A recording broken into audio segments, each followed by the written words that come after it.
Welcome to our Grimdark What If. Today we're dropping the Flash, Barry Allen, straight into the 41st millennium. We'll explore how the Speed Force might clash or harmonize with the Warp, how the Imperium would classify him, Saint, Psyker, or Heretic, which factions he breaks or gets broken by, and the galaxy-wide consequences if a speedster starts bending time where there is only war. Buckle up, paradoxes, inquisitors, and demons ahead.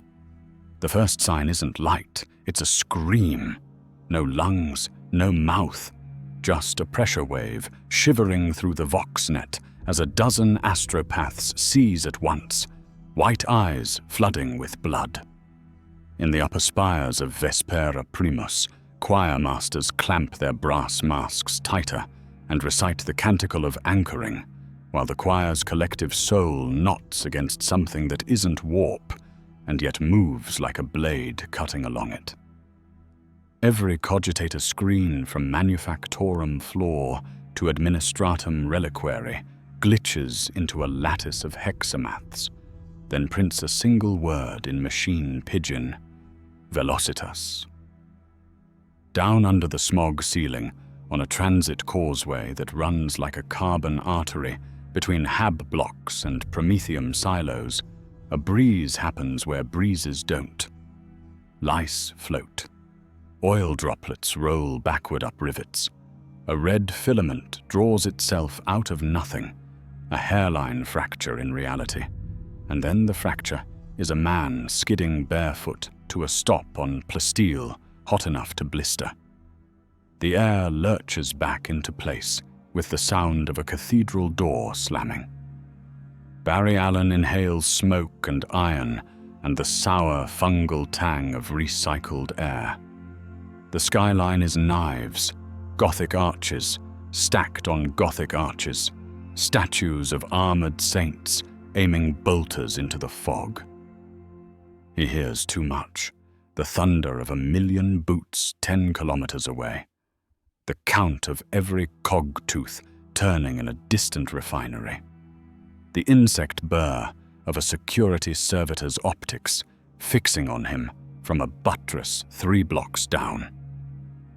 Somewhere overhead, a bell tolls 60 times in 9 seconds. "Not Central City," he says to no one.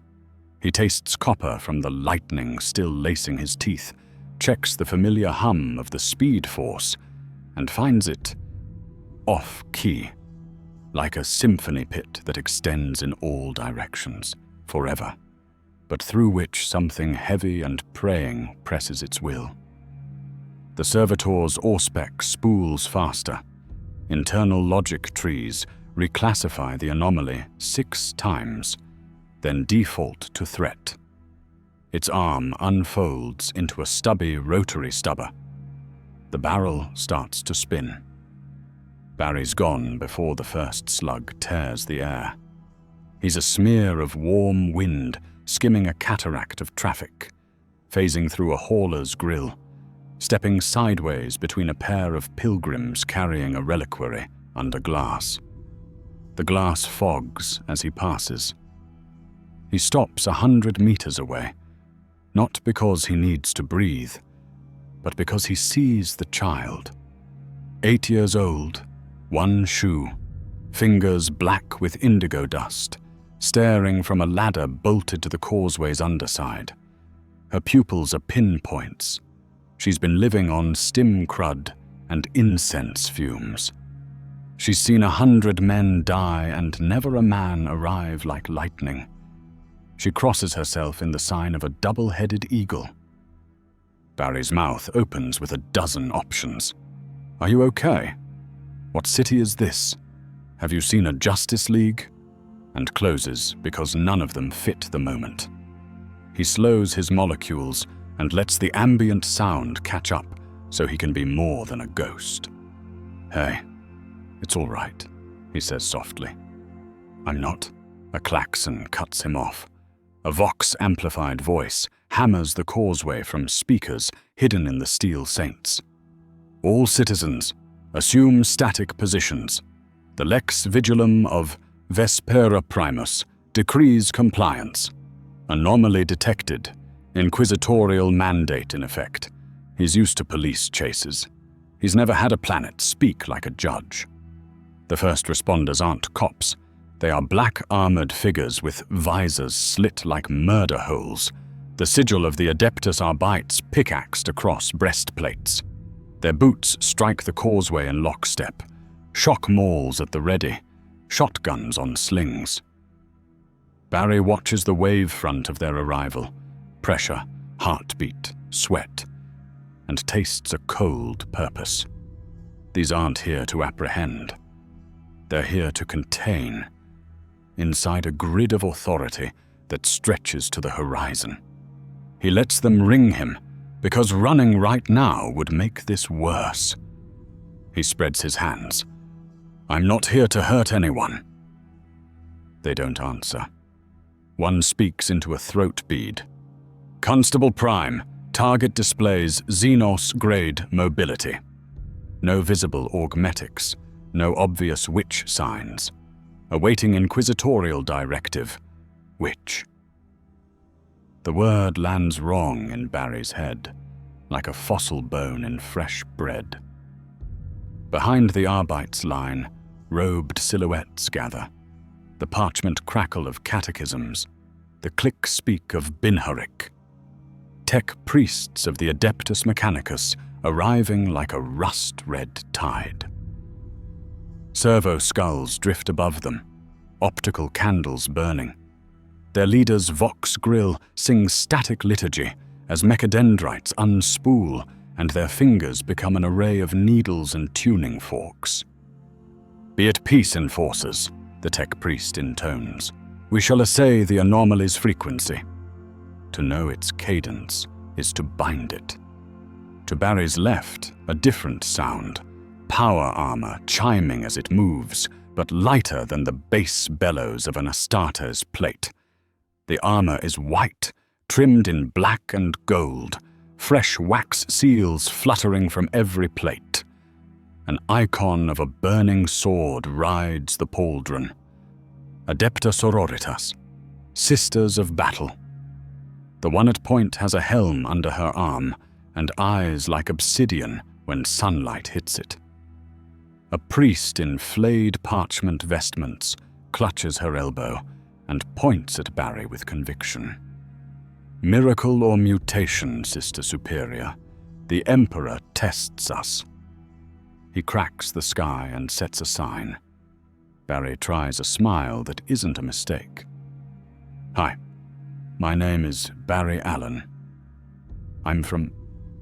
The air folds again, but this time it's not him. It's reality making space for a rosette held between two fingers like a nail pulled out of the world. A woman in a long ash-grey coat steps through the ring of Arbites as if they're furniture. Her hair is braided with iron wire. One eye is hers. The other is a cog of glass with a tiny iris that dilates independently. A rosette of the Inquisition glints at her throat. A beauty mark that can doom planets. Names are how demons take root, she says, voice even, almost kind. Hold yours for now. Barry lowers his hands a fraction. You're, what, detective, judge? All of the above? Inquisitor Maelia Vertigern, Ordo Hereticus. She doesn't blink. And you are an unsanctioned phenomenon, intersecting with Imperial jurisdiction. You will submit to examination. If you are a saint, you will be venerated. If you are a witch, you will be scourged. If you are Xenos, you will be excised. Third option sounds pretty racist, Barry says before he can help himself, because nerves and because if he doesn't crack a joke, he'll start running and never stop. Look, I'm lost. I just need a map, maybe a cosmic treadmill, and a glass of water. The tech priest's mecha tendrils tremble as if scenting data. He speaks low Gothic with no datum lag. Linguistic acquisition speed is anomalous. Cranial heat signature variable. Subject's electrons are... Petition. Permission to touch the lightning. No, Malia says without looking back. You will have your scan. The scan isn't a wand waving in the air. It's a carpet of silver dust unrolled by servitors, each grain a mite that jumps like fleas, humming. They leap up through Barry's ankles, pass through him with 1,000 tiny pops, and land behind him, where they reconstruct their measurements into stacked hololiths. The tech priest watches tendrils of code braid themselves into a shape that means something to him. He makes a sound that is almost a hymn. Chrono-shear residue consistent with sub-warp transit. Non-immaterium energy signature detected. Harmonic velocity field. Unprecedented. Not witch light. Not Xenos bioplasma. Something else. The priest looks offended on behalf of theology. There is the Emperor, and there are abominations. Choose your category, Magos. If I choose incorrectly, the tech priest whispers, I displease the machine god. The sister's leader, Sister Superior Adrastia, if the name scroll stitched into her vambrace is truth, steps forward. She studies Barry as if measuring the calories in his soul. You do not stink of the warp, she says finally, almost reluctant. When witches breathe, the air curdles. When you breathe, there is ozone, storm scent. That is not proof of sanctity, but it is not damnation. Barry closes his eyes for a heartbeat. It's not relief, but it's room for a breath. Thank you. Do not thank me, Adrastia says. Thank him. She looks up at a statue's granite face and doesn't seem to expect an answer. A rustle in the vox, not words exactly, but intent. Malia cocks her head to listen to the authority only she can hear. Quarantine grid is live, she announces. We are to remove the anomaly to a sanctified chamber and proceed with layered interrogatives. Her gaze returns to Barry. Your cooperation will shorten the distance between you and a decision that does not end in your death. Barry has been arrested before by men too scared to admit it. He knows the weight on Malia's shoulders doesn't come from fear. It comes from responsibility, heavy enough to bend her spine if she ever lets it go. He can work with that. He nods. Okay, I'll come. No cuffs. They'll melt. Adrastia's jaw flexes. Sister Hospitaller, prepare salves. I'm fine, Barry says. I just burn up friction. Occupational hazard. They move. The Arbites form a box. Tech priests sprinkle the path with electrum sand. The priest mutters litanies in case words can weigh down lightning. Barry keeps his pace at human speed and watches everything. He counts breaths, listens to the stair hum of elevators and the multi-tiered prayers of 10 faiths sharing one city. He feels the speed force tugging at him like an anxious dog, eager to go find the edges of this place, to run out to the stars and tap the walls. He keeps his hands at his sides and coaxes the dog to heel. A pilgrim throws himself to his knees as they pass, forehead cracking against plasteel. Bless us, Red Angel, he sobs. Bless us with swift mercy. I'm not an angel, Barry says. The pilgrim doesn't hear, or hears and translates it into something that fits. They pass under a reliquary arch, sparkling with dull diamonds made from compressed martyr bones, and into a lift cage manned by servitors whose lips are sewn. The cage drops like a guillotine. When it opens again, they're in a place that feels like a cathedral, and a courtroom had a child. Incense hangs in blue layers under the ceiling. In the center, a hex inscribed on the floor with sigils that hurt to look at. Barred doors, a chair with straps thick enough to hold a thunder wolf, a table of instruments whose only commonality is that none were designed for comfort. "Stand there," Malia says, indicating the hex. "Do not step outside the sigils." Barry steps in. He feels nothing except his nerves screaming at him to leave. He stays because sometimes running isn't the right answer, even when you are the answer to running.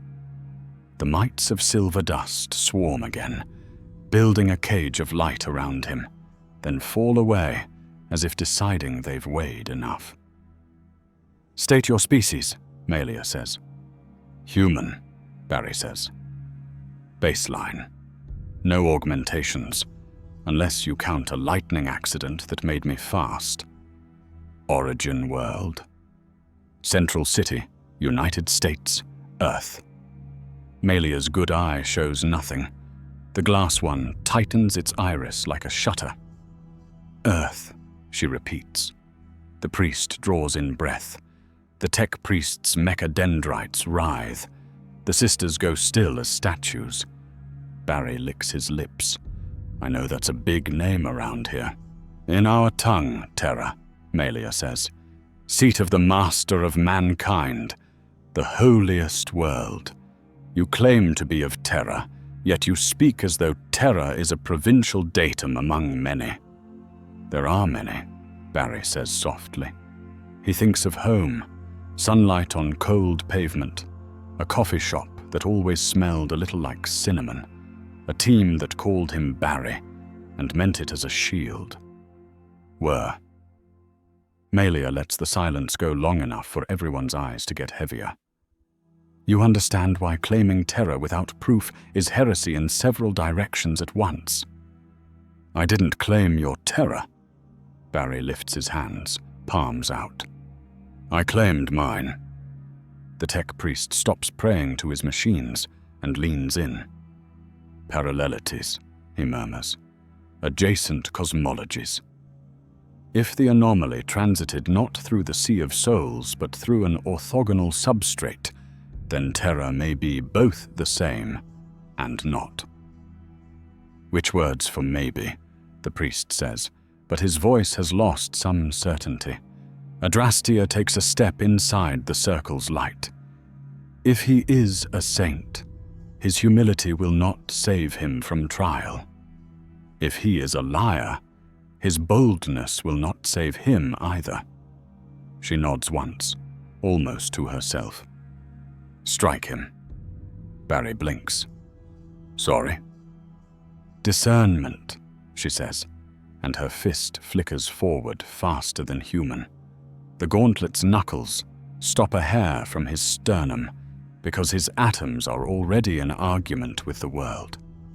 He hasn't moved his feet, but he has leaned just enough that steel doesn't touch flesh. "You moved before muscle intent could become motion," Adrastia notes. There's no awe in her voice, only the click of a bead on a rosary.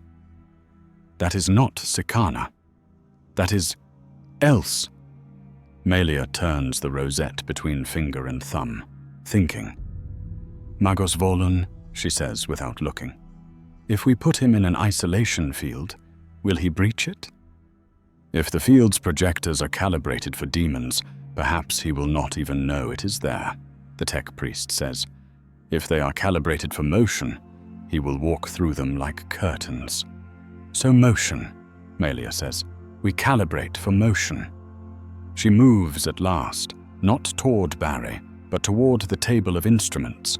She selects something that looks like a tuning fork and snaps it. The tone is not sound, not exactly. The speed force in Barry's bones leans in, curious. It's the first thing in this place that speaks his language. "Tell me," Malia says quietly, almost as if the two of them are alone. "When you run, do you feel teeth snapping behind you?" He thinks of the speed force like a living lightning river, of the way the world blurs when he pours himself into it, of the way time sometimes wobbles like a loose stepping stone. He thinks of Zoom, of Thorn, of forces with hands. He nods once. Sometimes. Then you are not entirely alien, she says. Here, too, there are teeth. A servo skull dips low, lenses focusing. Barry watches himself in the mirrored glass of its eye, sweat slicking his collarbones, lightning fading from veins to nothing. A human man in a world that makes human a shape it wears like armor. He glances at the hex on the floor, at the straps on the chair, at the scrolls of doctrine nailed to the walls in skins of a color he chooses not to identify. Question, he says. If I help you, if I run an errand, save a life, bring you a thing you've been missing since your terror, lost it, do I get a chance to prove I'm not your enemy? Melia considers him the way a surgeon considers the line between cutting and killing. If you run, she says, and tilts the tuning fork so its not sound takes on a different flavor, you may bring the wolves. If you stay, you may be devoured by shepherds. The Imperium has so very few tools that are not teeth. He almost smiles. Sounds like a bad toolbox. Sounds like the truth, Adrastia says without humor. And truth is a blade. The vox in Maelia's ear murmurs again, and for the first time, a tiny crease appears between her brows. She rolls the rosette in her palm once, twice, as if weighing it anew. Change of plan, she says to the room without raising her voice. Elevated threat in Manufactorum Delta 7. Cult activity. Prognostic engines predict a 73% chance of demon breach if not interdicted within the next 30 minutes. Her eyes meet Barry's. You want to prove your nature. Always, he says, and the word comes out too fast and too eager. He reins it back. Yes, then you will be our courier. She nods toward the tech priest. Magos Voln will give you a trans-warded reliquary key. You will deliver it to the sealed chapel at Delta 7. You will not engage. You will not stray. If you deviate, every gun in this city will turn toward the last place you stood. Adrastia's gauntlet creaks. Inquisitor. Saints are recognized by what they do, not what they say, Melia says. Witches likewise. Barry looks down at the floor where the sigils persist like ghost frost. He thinks about running through a city that treats the sky like a lid, through prayers so thick you could drown, with wolves he can't see in the tunnels between seconds. He looks back up and nods. Okay, give me the key. The tech priest approaches by centimeters, reverent, and places a small, boxy device in Barry's open palm. It's heavy and hot like a heart. Cog runes crawl across its surface, blink, settle. For a fraction of a moment it resists, then accepts his touch as if his skin completes a circuit it has been waiting for ages to close. Do not let it taste the warp, Voln whispers. If you feel teeth, run straighter, not faster. Straighter. Barry curls his fingers around the device. The speed force leans towards the door even before he does. The Arbites step back. The sisters raise their bolters without aiming. The priest grips his aquila harder. Melia lifts the rosette, and the city's laws bend around the shape it casts in the air. Go, she says. Barry moves, and for an instant the world keeps up with him. And then it doesn't. The cage of light blows into motes. The sigils smear like chalk under rain. He is a red thread sewing his way through a tapestry of iron and prayer. and the tapestry shudders as if waking. Far above, in a sanctum no citizen will ever see, a machine fortress that thinks in centuries, opens a sensor eyelid and tracks the streak, calculates 10,000 futures, and finds none where its curiosity is satisfied.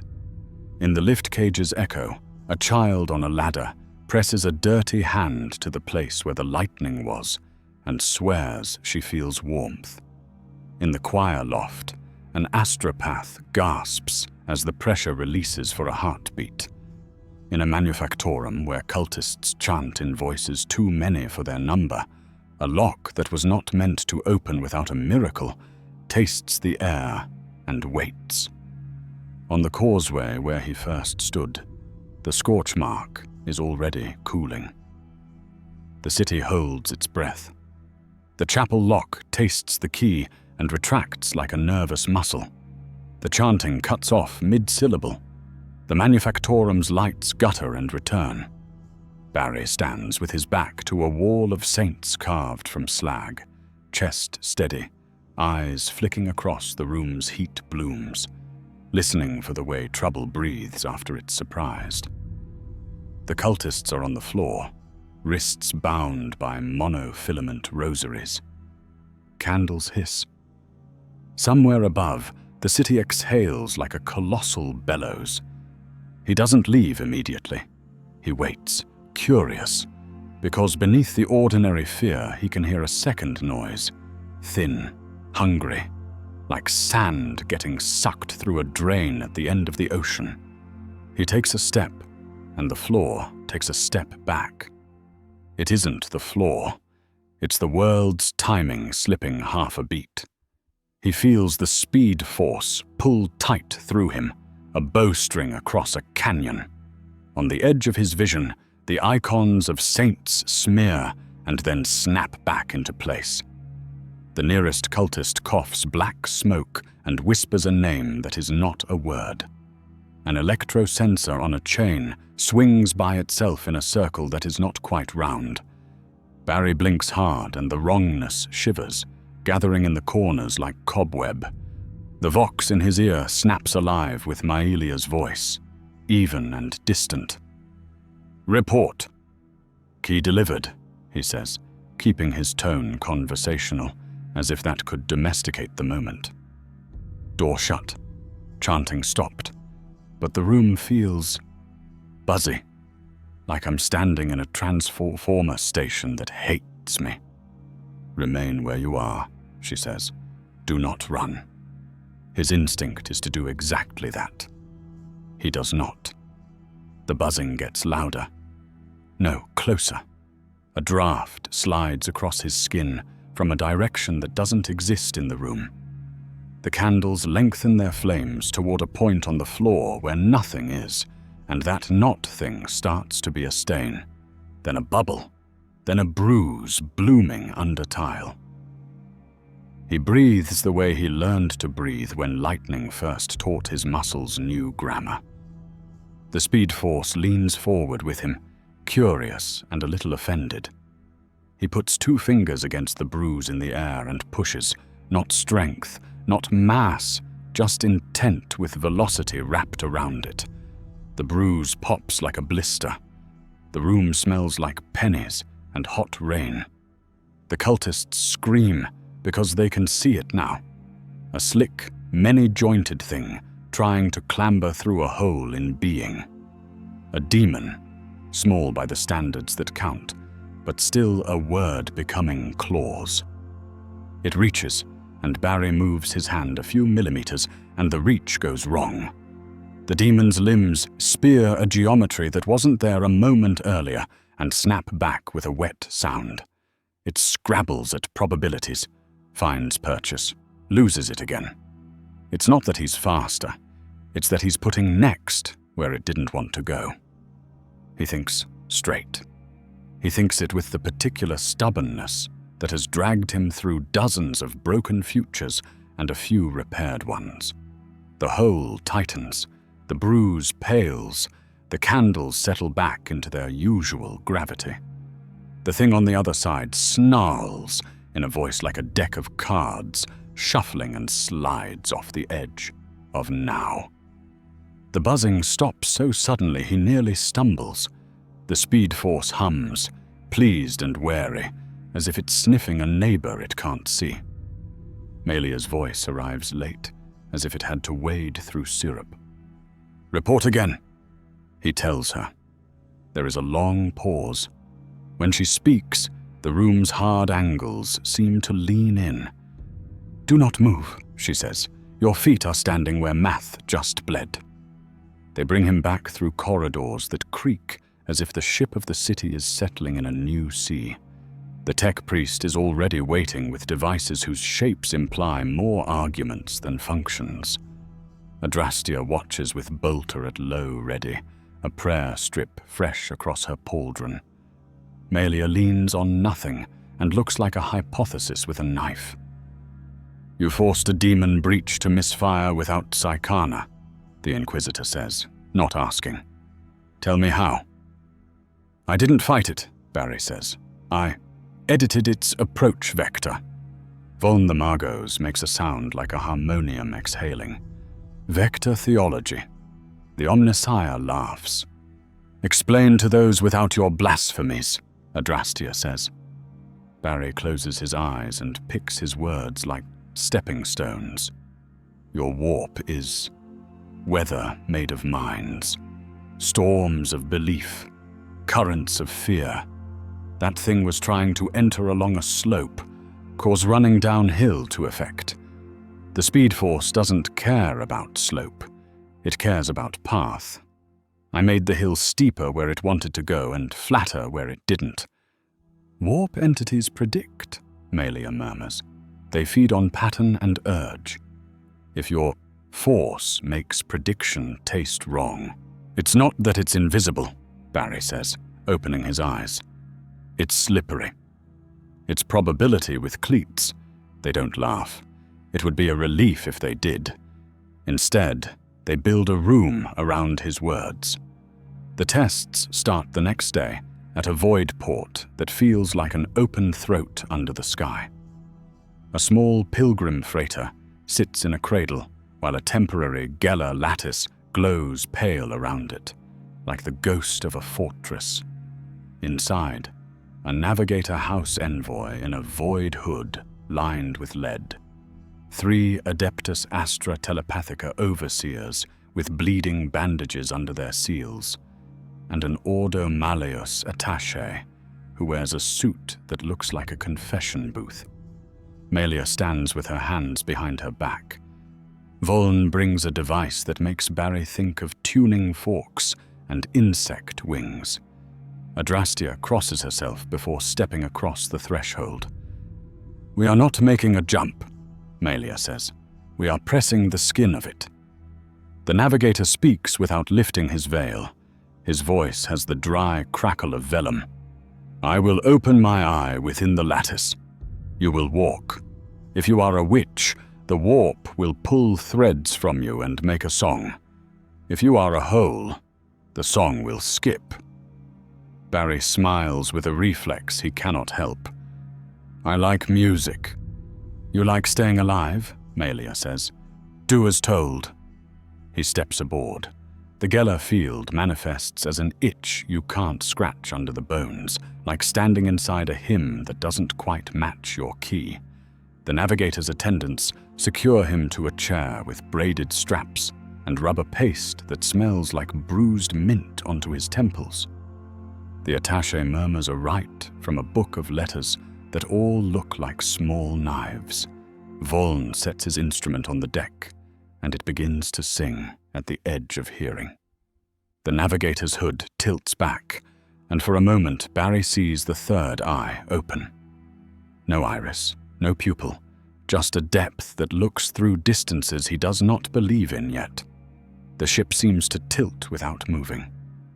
The Geller lattice tightens, like a jaw clenching. The navigator inhales, and somewhere far away, thunder answers. "Walk," Melia says. He stands.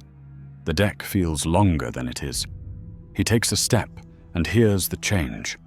The Geller Field's hymn goes out of tune in a tiny way that is disproportionate to his footfall. He takes another step, and the discord travels ahead of him like a rumor, bouncing off bulkheads, returning with new letters added. He feels the force in him lean into the sour note, the way a swimmer leans into a current to make it their own. The navigator gasps. His attendants grip his elbows. The attache's knuckles go white on the book. Voln's instrument scribbles a new overtone into the air. "What is it?" Melia asks, not looking away from Barry. The navigator speaks slowly, the way someone crossing a thin ice lake chooses each footfall. When men walk under the field, they are lit by the warp's interest. The field may keep jaws off them, but the jaws press against the glass and fog it. When he walks, the navigator hesitates. His third eye tilts. It is as if a line is drawn that the fog will not cross. Not that it cannot, rather that the fog finds the idea distasteful. Anathema adjacent? The attaché ventures, and the word hangs between them like a claw. Anathema, the Emperor's burning force, the paria null. To say it is to invite superstition. Not empty, the navigator says, a little wonder slipping into his dryness. Fast. Volan's mechadendrites tap out binharika like nervous fingers. Speed as sanctity, he murmurs. Sanctity as speed.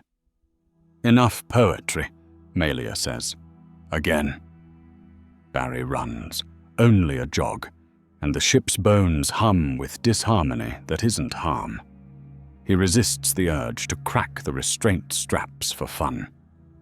He moves through the freighter's spine, and the Geller hymn ripples, and if the warp is on the other side, it takes a step back for the same reason predators don't bite lightning. They do more. An astropath chorus sends a thought under controlled conditions. The message is simple, a child's rhyme. In a chamber shielded by layers of sigils, Barry stands in the center while the choir projects the rhyme at him through sanded glass. He moves left a fraction. The rhyme arrives, but the rhythm stutters. He moves right. The rhyme arrives with an extra syllable that nobody sent. He stands still and lets the speed force bleed an inch out of him like heat from skin. The rhyme arrives and evaporates into a question mark. It is the same, but the choir forgets how to finish it. Prognostication error increases in his wake, one of the telepathica overseers says, voice thin from bleeding. Not chaos. Not void. Noise. You are jamming prophecy, Adrastia says to Barry, and she sounds torn between gratitude and revulsion. He lifts his hands. Not on purpose. Intentions are for confessionals, Melia replies. Outcomes are for war. The first time he tries to time skip is the last time they let him try without saying a litany first. It's in a hall under the void port's skin where they've stacked bricks of ceramite at varying distances. Voln wants numbers. Barry obliges. 1 microsecond. He phases his arm through 12 centimeters of armor and pulls it back without heat. 2 microseconds. The air pops. A loose paper on a table flips over. A nearby servo skull falls out of the sky like it forgot up. 5 microseconds. He feels the speed force probe the edges of the hall like a blind man learning a new room. The light fizzles. A scribe forgets his own name and then remembers it with the letters swapped twice before settling. Stop, Melia says. Do not move. Eyes on me. He looks. Her glass eye is a coin of hard certainty. Her real eye is tired in a way that suggests it will not sleep even when allowed. What did you feel? Like stepping between two stairs that weren't there a moment ago," he says, and like something under the stairs tried to nip my ankle. "Tzench sees motion," Adrastea murmurs. Barry breathes out. The hairs on his arms lie down. The light returns to a single color. The scribe shakes his head like a dog shedding water. Voln scrawls results and prayer in the same cramped hand.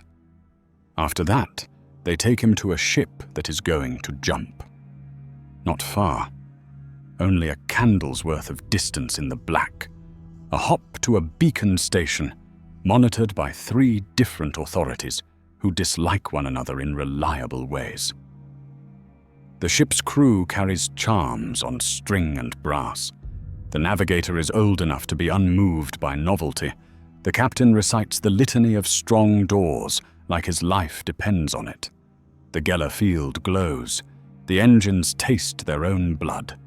Malia watches from a dais as if judgment could actually tip the ship's balance. Adrastea stands behind Barry at an angle that would let her put a bolt round through his spine if his shadow twitches wrong. "We are not asking you to shield the ship," Malia says, for the benefit of the captain who looks ready to confess to crimes he hasn't yet committed. "We are measuring surf." "I'm not a surfboard," Barry says mildly. Nobody laughs again. The klaxons patter. The navigator opens his eye. The ship slides its nose into a hole made of faith and mathematics, and the world goes sideways the way rain goes sideways in a storm with a name. The Geller field blooms hard. The warp leans in as if smelling old bread. Barry feels the speed force try to spiral into fight or sprint, the way it always does when the universe drops him into a meat grinder. He puts his feet in different places than normal, and the feeling shifts. A tire catching the groove of a road, a gust leaning under a kite. He takes one step forward, and the Geller field's hymn picks up a second rhythm, like someone drumming on a table politely. Beyond the glass, something unimaginably large moves with the patience of a thought that took 1,000 years to complete itself. It turns, not toward the ship, but toward the tiny line Barry's step has drawn. It leans, then recoils, like a cat putting a paw on a strip of tape. The recoil isn't violent, it's offended. The navigator makes a sound that is almost a laugh and almost a sob. "I can see," he says. "Not farther." "Cleaner." The captain keeps reciting. He does not stop even when it is clear no one is listening. Then the test goes wrong. Someone, maybe a cultist they missed, maybe a saboteur without ideology and with wages to collect, spikes a halo device in an auxiliary bay with a prayer to a name that curdles the candlelight. For a heartbeat, the field shivers. For a heartbeat, it forgets that belief and physics are the same inside this bubble. The warp puts its face to the glass and breathes warm. Barry doesn't think. He runs. He does not sprint hard. He moves like a needle pulling thread, fast enough to be the idea of a line, but not so fast the thread snaps.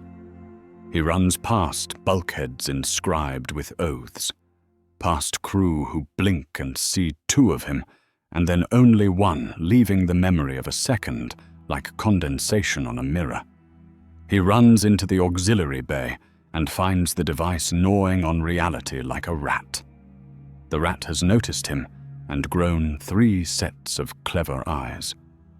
The prayer braided around the device turns to look at him and speaks temptation in a voice that would be his mother's if his mother had been born in a different kind of city. He phases his hand up to the wrist and vibrates, not the usual frequency he uses to turn matter to opinion, but a very particular interval he learned by listening to Voln's instrument, and to the navigator's not laugh. The prayer stutters. The rat blinks all its eyes out of sync. He turns the device 90 degrees in a world that does not have 90 degrees in that direction, and things that were lining up with it suddenly fail to agree on where the edges are. The device kills itself trying to reconcile a map with a refusal to be mapped. Somewhere else on the ship, the Geller field remembers how to be polite and unbreakable at once. The hymn steadies. The thought outside takes its face away from the glass with a disappointed sound. The captain drops a line in his litany and picks up the next without losing pace. Barry stands very still while his molecules and the ship's lattice agree on being here. The speed force hums low and satisfied, like a piece of machinery running in a weather it prefers. When he returns to the dais, Melia looks at him as if he has become a tool she does not have a drawer for. Adrastia's knuckles have new white crescents where her gauntlet bit them. Volan's instrument writes a poem he will pretend is math. "Do not time travel," Melia says abruptly. He blinks. "I wasn't planning." "Do not," she repeats, and for the first time her voice has gravel in it. "Not in this sea. When you step sideways in yours, the world forgives the footprint. Here, causality is a meal. If you leave it a scrap, it will evolve teeth to eat your past." He feels that land. He nods. They show him scars the next day to make the warning heavier. Not scars on flesh, scars on a star map. They take him into a vault where chartist scribes keep records like monks keep bones. On a piece of vellum too new to be that brittle, there are scratches of light that do not align with any chart, even the ones marked heresy. "Paradox eddies," the scribe says, delighted and terrified.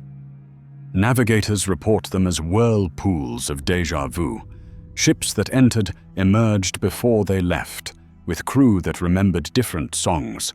One astropath choir hums along with itself 2 seconds out of phase. He points to a particular knot. "This one appeared 3 hours after you saved the Manufactorum." Barry looks at the knot and feels the way a skater feels when they step on a patch of ice polished wrong by other people's fear. He says nothing. He does not apologize. He carefully does not plan to step that way again. Word spreads, because words are water in a place so thirsty for miracles, it will drink poison. A Farseer's wraithbone divinations on a craft world he will never see turn to noise when she tries to include the red line that cut across one of her futures yesterday. A coven of witches in a plague ship nursery jab children with glass needles and frown because the future won't sit still long enough to be cursed into compliance. A lord of change laughs until its beak chips, and when asked why, tells a lie so beautiful that 3 of its minions try to marry it. And still he runs. In the days that follow, he becomes an odd sort of prophylactic. The Imperium doesn't know whether to venerate or fear. He escorts a refugee barge through a warp squall by jogging lazy circles in the cargo hold while the Geller field hums in his step. He stands in a shrine while an astropath sends a distress call out system and watches the way his presence makes the message slip through interference, the way soap breaks surface tension.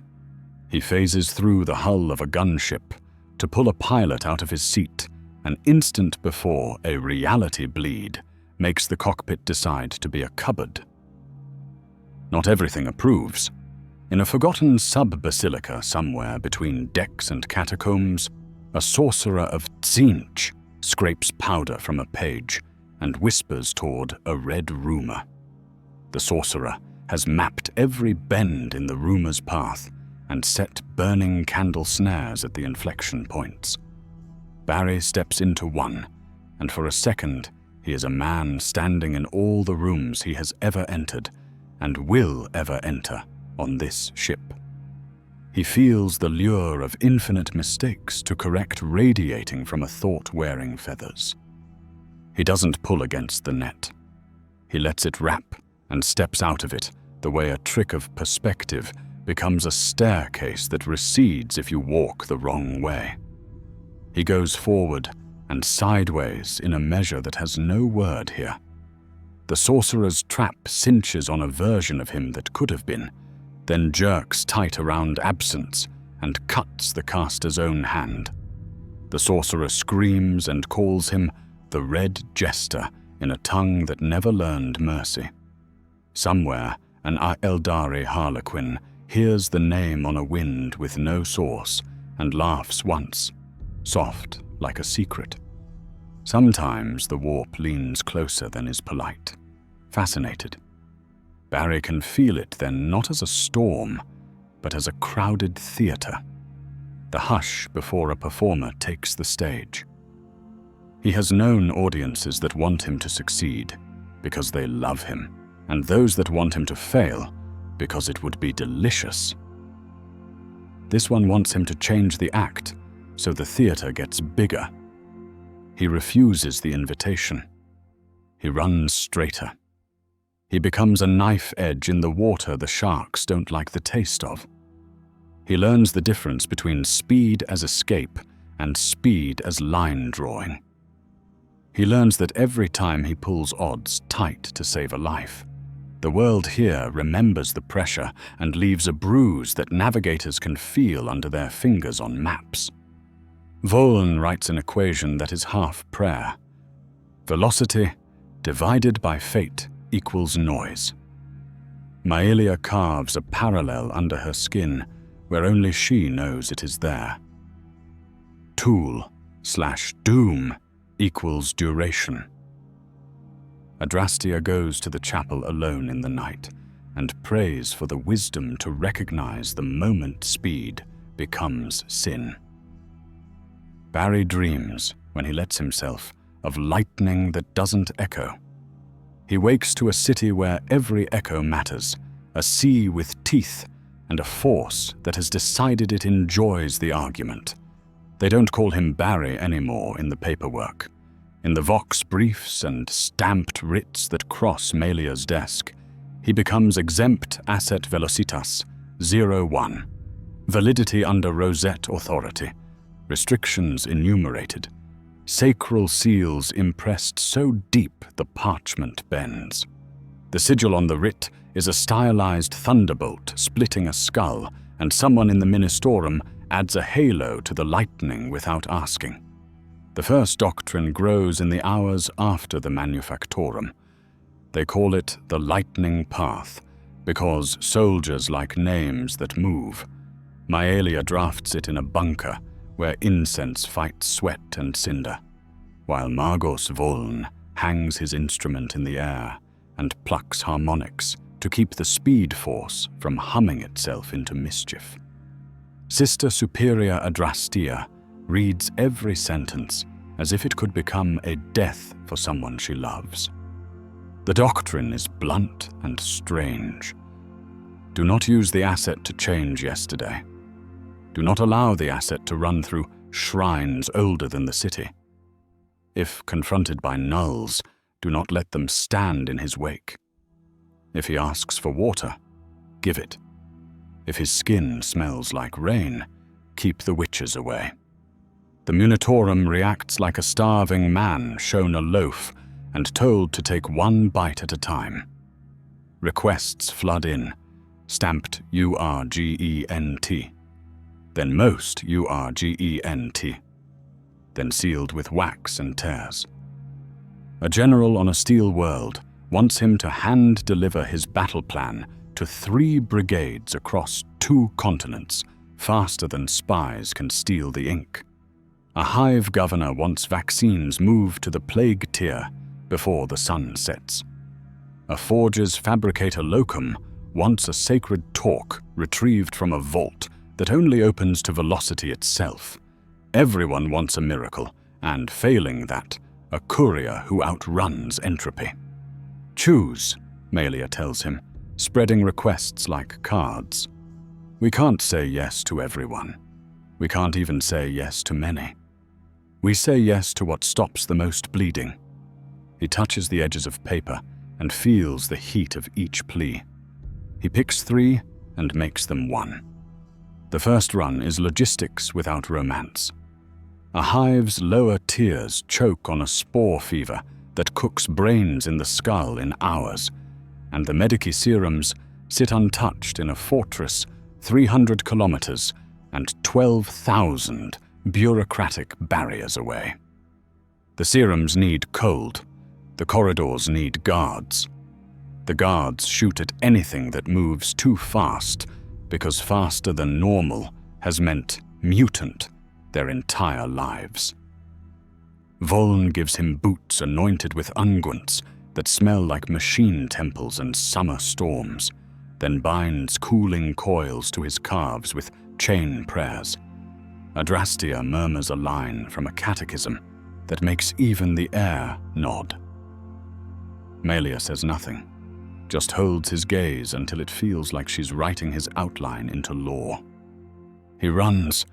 He leaves a red seam along the city's side as he threads tier to tier, ghosting through razor gates, stepping over trip mines with a margin measured in atoms, phasing his shoulders through a barricade in a gesture that feels wrong in his bones, and then right when the barricade is behind him. He hits the Medici vault, puts his hands on steel cold as doctrine, and vibrates through into a room where men with clipped hair and clipped souls reach for bolters too slow to matter. He doesn't take the crates. He takes the idea of movement out of them, stacks ampules in insulated rigs on his back, hands, thighs. Cold so deep it burns, and his body burns hotter. He pours himself down ladders, through corridors, over a prayer where 100 people kneel and don't look up because the prayer is heavier than sunlight. The serums arrive before the fever's curve can decide to spike. He is there long enough to see a hospitaller press cold into a child and watch the child's eyes come back from the fog. The mother calls him Angel. He leaves before anyone can write a hymn with his name in it. The second run is orders through a war zone that thinks orders are optional. The Astra Militarum pushes across the Solent plains toward an artillery park so old its gears recite litanies under their breath. Enemy guns stitch vertical lines into the distance. Enemy Vox intercepts have begun to mimic command cadence, and entire companies step left when they should step right. The High Marshal's handwritten plan, ink, not Vox, needs to land in 3 regimental command tents at once, with a cipher wheel that will turn every false order into noise. He takes a letter bag and an inquisitorial writ too holy to forge, and sprints through a storm of dirt that tries to be razor when it hits his face. He slows time enough to be precise, opens the bag, and spreads the papers in a fan through the air. Each sheet hovers in his vector like a petal in a windless room. He steps, and the petal in front of Regiment 1 drops into a colonel's hand before the colonel's eyebrows finish climbing. He steps again, another tent, another hand, words already speaking through another mouth. On the third, the tent flap lifts before he touches it, and he finds an older woman with eyes the Speed Force recognizes, those who learned to wrestle seconds before he was born. "Well met," says the White Scars liaison captain behind her, smiling like knives. "We were wondering when you'd race us properly." He can't help the grin. "I'll bring better shoes." The third run isn't a run. It's a theft under fire in a tomb that never accepted that it was one. A Necron reliquary, someone calls it a phase prism, someone else calls it where time goes to nap, sits at the heart of a green-lit kill box, and an entire purgation company has died trying to touch it without being touched back. A chronomancer unspools slow fields and fast knives, and reality inverts its own gravity around certain steps. The relic needs to move because the Mechanicus in 3 sectors keep dying in experiments that would kill them less if they had this in a box labeled "Do Not." Malia sends him with an escort of 5, a Raven Guard scout sergeant who makes silence like a habit, 2 Kasrkin who breathe in waves, a Lex Mechanic with 10 extra fingers of brass, and a Drastia. Because if you are captured by soulless machines, I will be there to kill them or you, she says simply. The tomb hums like a deep bell. Eerie jade light sheets down from nowhere. Arcs of geometry bloom and collapse like crystalline flowers, opening to a sun only they can see. The chronomancer is a silhouette with a spine like a ladder leaning against itself. Barry feels his hair lift without wind. He takes a step, and the step takes 2 back. He persuades the step forward with stubbornness instead of speed. He lets the force hum low and constant, a tuning note the field can't quite match. The chronomancer tilts its head as if hearing music. The Raven Guard slips away. The Kasrkin point their guns at empty space, because empty space is what kills you here. The Lex Mechanic mumbles formulae with the intimacy of prayer. Time tries to fold him like paper. He unfolds himself with the same motion he uses to walk out of sorcerer snares. Not faster, straighter. He reaches the plinth, presses 3 fingers into reality where the prism kisses it, and vibrates at the interval Voln called blasphemy made useful.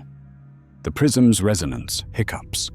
He curls it into a pouch of woven stasis thread and leaves a bolt shell engraved with an aquila on the plinth because habit demands a trade. The chronomancer makes a sound like glass remembering it used to be sand. A Drastia puts a melter round through the sound, which is, paradoxically, the correct target. After that, the plan stops being a plan and becomes infrastructure. They build the lightning lines, sanctified corridors across hives and between battlefields, old pilgrim routes reborn as red veins. Not maps, habits, way stations marked with cog and aquila glyphs and lightning scratches. At each, a shrine to the Emperor's swiftness is erected, a bronze footstep set into rock, a sconce that burns blue when the force is near, a bell you ring once if you saw a blur, and twice if the blur bled. Mechanicus adepts install friction altars, cooling rails of blessed metal that he can brush with fingertips to dump heat, heat that would otherwise char his muscles black from the inside.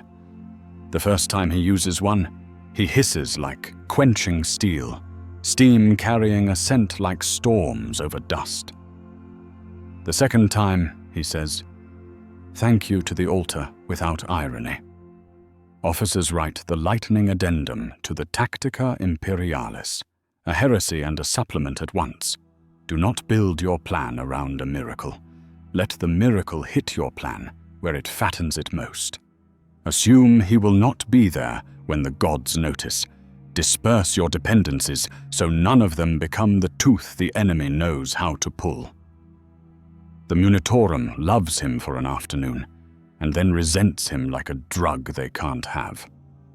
That's fine, he doesn't work for them. He works for Maelia's eyebrow, which is a better conscience than most. He trains people because even a man who can redraw map lines with his calves knows the galaxy is bigger than his stride. In a dim bay under the void port, he stands with kill teams and priests and messengers and teaches them how to count halves of heartbeats.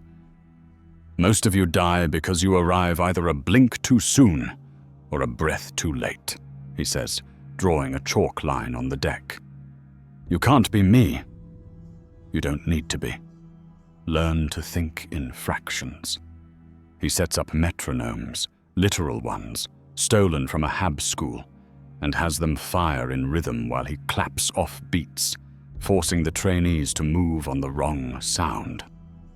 Adrastia watches, arms folded, and somewhere between one clap and the next, lets herself wonder if this is what a miracle looks like when you don't smear it with gold. The Officio Assassinorum sends feelers you could cut your hand on. A man made of lacquered patience arrives with a thin smile and a parchment that suggests the Eversaw Temple could use a little help going very far, very fast, or that the Calidus could use a courier who can switch faces at speed, or that the Culexus might like to see what happens when a null stands in a river that apparently doesn't flow through the warp.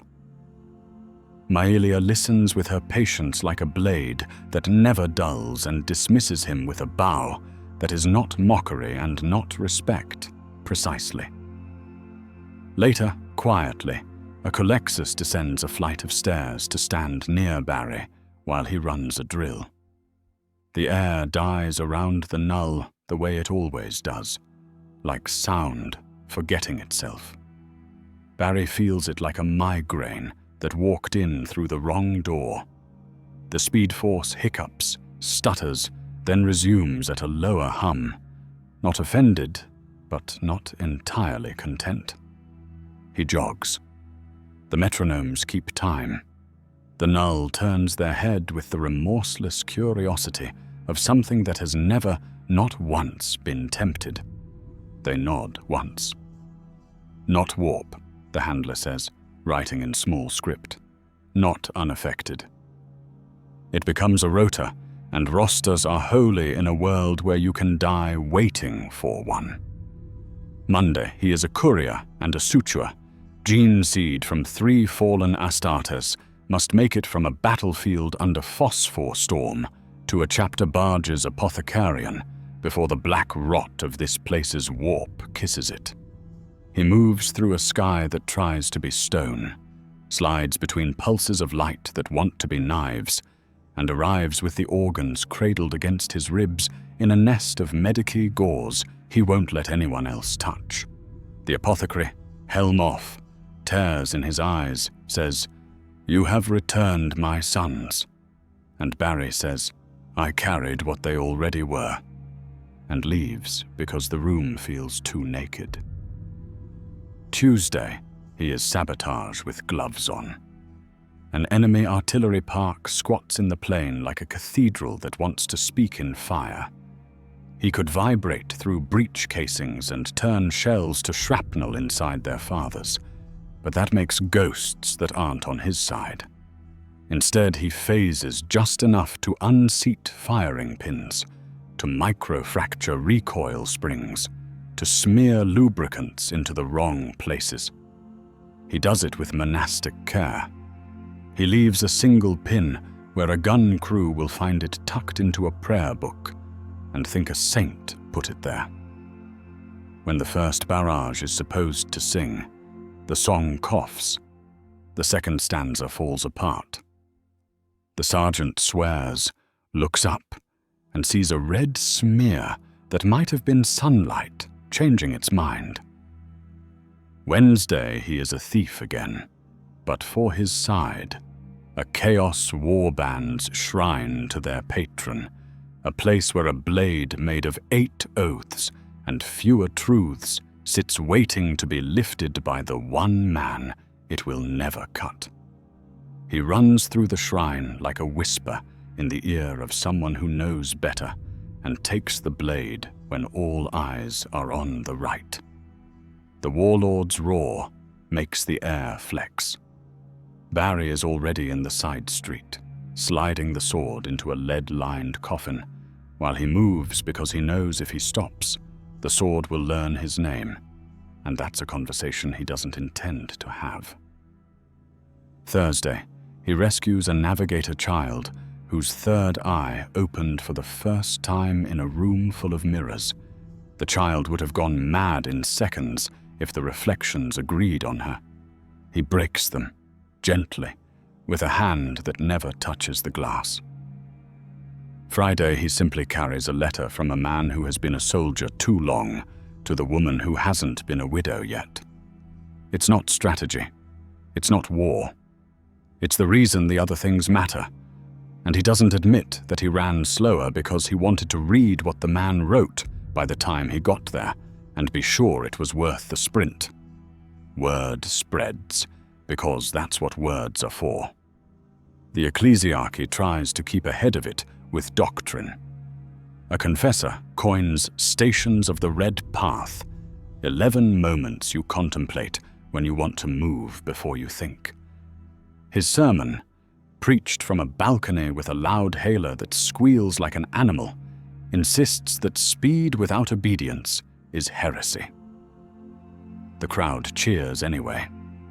Murmurs of Saint Velocitas crawl up staircases and down hab vents, and Maelia burns a stack of iconography with his face on it, smoke stinging her good eye. Chapter's notice. White scars send an emissary who laughs like thunder on plains that remember hooves, and the two of them run side by side for the joy of it, until the Khan has to blink away tears, because he is, for a moment, a boy on a wind that didn't lie. Raven Guard. Roll the idea of a man who is a shadow with a pulse around in their teeth and start writing plans that include a streak that leaves cameras confused. The Imperial fists sniff and say fortifications still matter, even if a man can cross them. They are knotted wrong. An Ultramarines logister adds a codicil to a codicil and tells his captain this asset may be useful if properly audited. The Blood Angels watch, say nothing, and their chaplain adds a note about the taste of the air when he passes. Rain over blood. There are, inevitably, meetings with men who believe authority is a substitute for competence. An admiral invites him aboard a void citadel, draped in guilt and arrogance, and suggests they put him on a treadmill tied to flywheels to power an entire deck. Barry smiles until the admiral thinks it's agreement, and then, still smiling, places his hand on the deck and vibrates just enough to make the fittings sing, a tone that makes teeth ache. "I can break your ship by humming," he says gently. "I won't. Please don't ask me to be a dynamo." In revenge, the Admiral sends a vox to every unit under his flag, demanding the asset perform a demonstration. Maelia replies with a single syllable, and the Admiral's Vox Palace loses power for 8 minutes, while his engine seers swear they have no idea why. The Ordo Chronos appears, looking like they were forgotten in a pocket of time, and then shook out, stiff and creased. They bring devices that tick in ways that make navigators ill. They ask him questions about yesterday and tomorrow that carry hooks. He answers in present tense with a politeness so sharp it draws blood.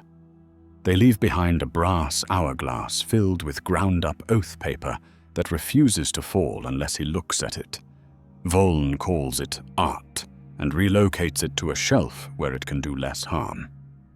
In between missions, there is the work nobody sees.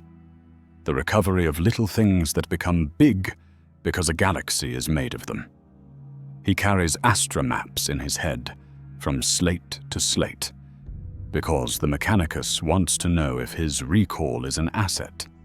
It is, but he insists on writing them down anyway, because he learned young you don't let yourself become a vault. He picks up a Vox canticle from a choir and drops it in a comms station across the city, so messages stop arriving one beat off. He stands guard over a sister novitiate's oath-taking for 15 heartbeats, because the chapel has been noisy of late, and this line should be quiet. He waits with a dying guardsman who wants to hear his mother's song once more and cannot because no one alive remembers it. So he hums something close, and the man smiles with eyes already leaving. The galaxy notices. It always does. But before its counter-move, there's a simple run on a not simple day. A crusade pushes on 5 fronts across a desert that treats steel like snack food. The plan relies on a fuel line that will collapse if any one tank fails, and of course one does. He runs fuel hoses between outriders like veins between fingers, becomes a pump when the pump breaks, dumps heat into the friction altars so his muscles don't cook while he moves, and shouts at a driver because shouting is sometimes medicine. He feels the warp watching from the high mirage where the air pretends to be water. He watches it back, not with power, with stubbornness. An orc speed mob crests a dune, painted red, belief outpacing its engines. Their leader wears trophies that were moving an hour ago and a grin big enough to live in. Barry knows better than to race the story they're telling. If he runs, they'll be faster next time because they'll have a song to explain it. He stands still. He lets them come. At the last instant, when impact becomes the only word left, he moves in a straight line so precise it cuts the mob in half without touching a single bike. The orcs roar with delight because this is the best day of their lives. They circle back for another go and run into a wall of guardsmen who suddenly are exactly where they need to be because a letter arrived 3 minutes ago. When it is over, when bodies are counted and names spoken, and the Mechanicus checks their altars for hairline cracks, Melia finds him sitting on a step with his elbows on his knees, lightning simmering under his skin like a pot on the edge of a boil. She sits next to him and does the strange thing of not speaking for a while. When she does, it's to ask a question he and she both already know the answer to. How much weight can you carry before you trip? He looks at his hands. He has learned too much about the shapes they make when they are empty and when they are full. Enough, he says, which isn't true and is the only answer a soldier gives. Then, because she is the person he tells truths to, he adds, I need a leash I can trust, not a bomb, a word. If I start to make choices that feel like cheating, the kind you warned me about, I need you to say the word, and I will stop. She considers him as if measuring the space his outline occupies in fate. Then we will make a word. Voln forges it out of sound. Adrastia writes it in steel, where only she can read it. Maelia carves it into memory. It isn't magic, and it isn't a collar. It's a promise laid along a nerve. If she speaks it, he will slow. If she speaks it twice, he will stop. If she speaks it thrice, he will leave. Because sometimes the way you save your friends is by not being there to save them wrong. In a world that eats promises like bread, this one keeps for longer than most. The weeks grow a spine. He anchors crusades by delivering the things that make them possible 1 minute earlier than last time. He becomes the exhale between prayers. He learns the labyrinth of a void hulk so he can walk a straight line through it. He runs messages that contain only a single word, hold, to men and women who needed that word to put skin between themselves and the thing climbing out of the hole. He fetches a child's toy from a burning hab because the confessor asked, and some requests you honor not because they are strategic, but because they are human. And this is still a war about the word human. Every time he arrives, the city feels the footfall and counts it. Every time he leaves, a new rumor sprouts in the cracks. He is weapon and bandage, courier and warning. The Imperium, slow by inheritance and design, grows a nerve that fires faster when he brushes it. In the spaces between these touches, Maelia's doctrine keeps sharpening itself. Do not build an empire of miracles. Build a habit of getting there on time. And for a while, against arithmetic, against teeth, it works. It starts with a rumor changing shape. Not that he is fast. Everyone knows that now. But that the galaxy has learned his outline and is busy carving teeth to fit it. The first bite comes as silence. He is halfway down a lightning line between a refugee spire and a vox spire, reliquaries rattling under his arm like bones in a pilgrim's bag, when the air stops moving. Not slows. Stops. Dust freezes in the light beams like the city has been paused by a remote he can't see. His own breath goes on, tiny eddies curling from his lips, but sound falls over a cliff. He has run in vacuums. This isn't that. This is the moment before an answer, stretched out until it complains. He feels the speed force push against the pause. The pause pushes back with something like manners. He steps, and the step takes a year to decide what it means. Then the ripple reaches him. A line of stillness, sliding along the causeway, eating seconds like a glacier eats stones. The Mechanicus will later call it a chrono-lock, a Qian trap that takes the moment you commit and turns it into a room you cannot leave. He does not run harder. He leans left 3 atoms right 2, shortens his stride by an offense against elegance. The lock expects will. It is confused by doubt. He draws a line flatter than any slope and tiptoes along it while the room of stillness tries to become a maze of his own choices.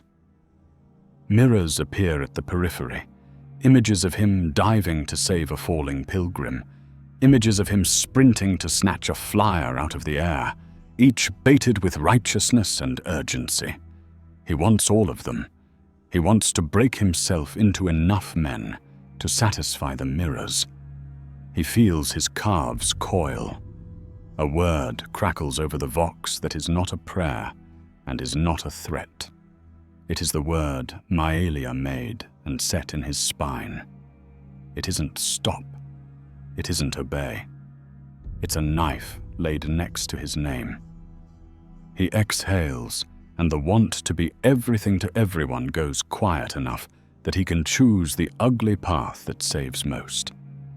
He ignores the prettiest mirror, steps through nothing, and the lock peels off him like old tape. Somewhere, not here, a beak clicks in vexed approval. When the trap fails to fail him, Horn answers the way Horn always does, with blood and a rule. Word of a red coward runs through a war band like wine. Berserkers who used to live by swing and scream come out of their collars with something new knitted into their nerves. They can feel when he commits. Not see, not hear, feel. The moment he resolves a feint into a strike, their bodies are already there. He meets them in a manufactorum avenue where pipes sweat oil like fever. Chain axes chew the air. He draws one into a geometry of catwalks, understanding the rhythm in a minute that the butcher's nails took years to grant. Commitment is a scent, and these men are hounds. He refuses to have a smell. He never throws the punch. He is inside their guard with open hands that become less than hands at the last instant, not striking, but subtracting. He lifts an axe's bolt, moves a thumb, a hair. So a grip fails, vibrates a tooth of a chain till the whole snarls itself. He plants no blows. He draws no blood. Horn hates him for it. But even hate obeys rules. The boons flicker when there is no attack to answer. He leaves them panting, furious, and worst of insults, alive. Slaanesh courts him in a room the Imperium built to teach humility by shrinking men. It's all gilded edges and mirrors, polished to a moral shine. A cult cracks it into an atrium as slick as a stage. Lights swell that are not lights. The floor becomes applause. The temptation is precise. A corridor where each step is the one perfect step, where speed means never missing a beat, where friction is a rumor and the world is applause.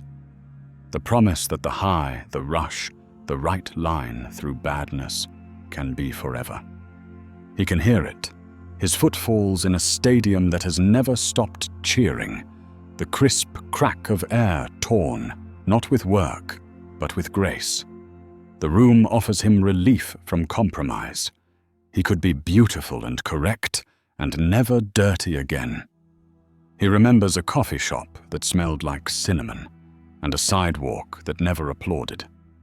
He remembers tripping once, years ago, and a woman laughing because it was okay to be mortal. He steps off the corridor, accepts the drag of ugly air, and the applause drops its smile and bares its teeth. The mirrors spit out versions of him who never stopped, and now can't. He watches them run themselves into glass and keeps going with a slowness that tastes like medicine. Nurgle does not seduce. Nurgle accretes, a spore front rolls down hive, and with it something that isn't a plague so much as a probability. He runs with Medici carbines on his back like a shrine worth robbing. The streets sag under him as if his stride inspires mildew in cause and effect. Voln called it slowing possibility when he tried to put it in numbers. In practice, it is tar in the joints of the world. Steps become sticky. Decisions take longer to click. The force in him growls, finds the registers that give it leverage, and then stutters because even lightning can get damp. He pushes heat into friction altars until they sing. The altars drink, steam white as confession rises. He goes in straight lines as if he were channel clearing a river. The probability slime peels away from the shortest path and piles in corners. Where it touches, metal flowers rust.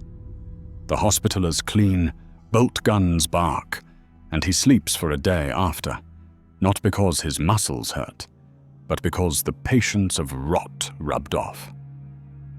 While gods and their hangers-on treat him like a problem set, the Aeldari treat him like a weather system. He wakes in a room made of light and bone that smells of incense and ghosts, and no one remembers inviting him.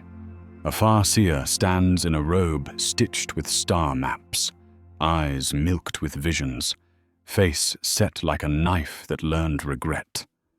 Her voice is a dry riverbed. "You are a fork," she says.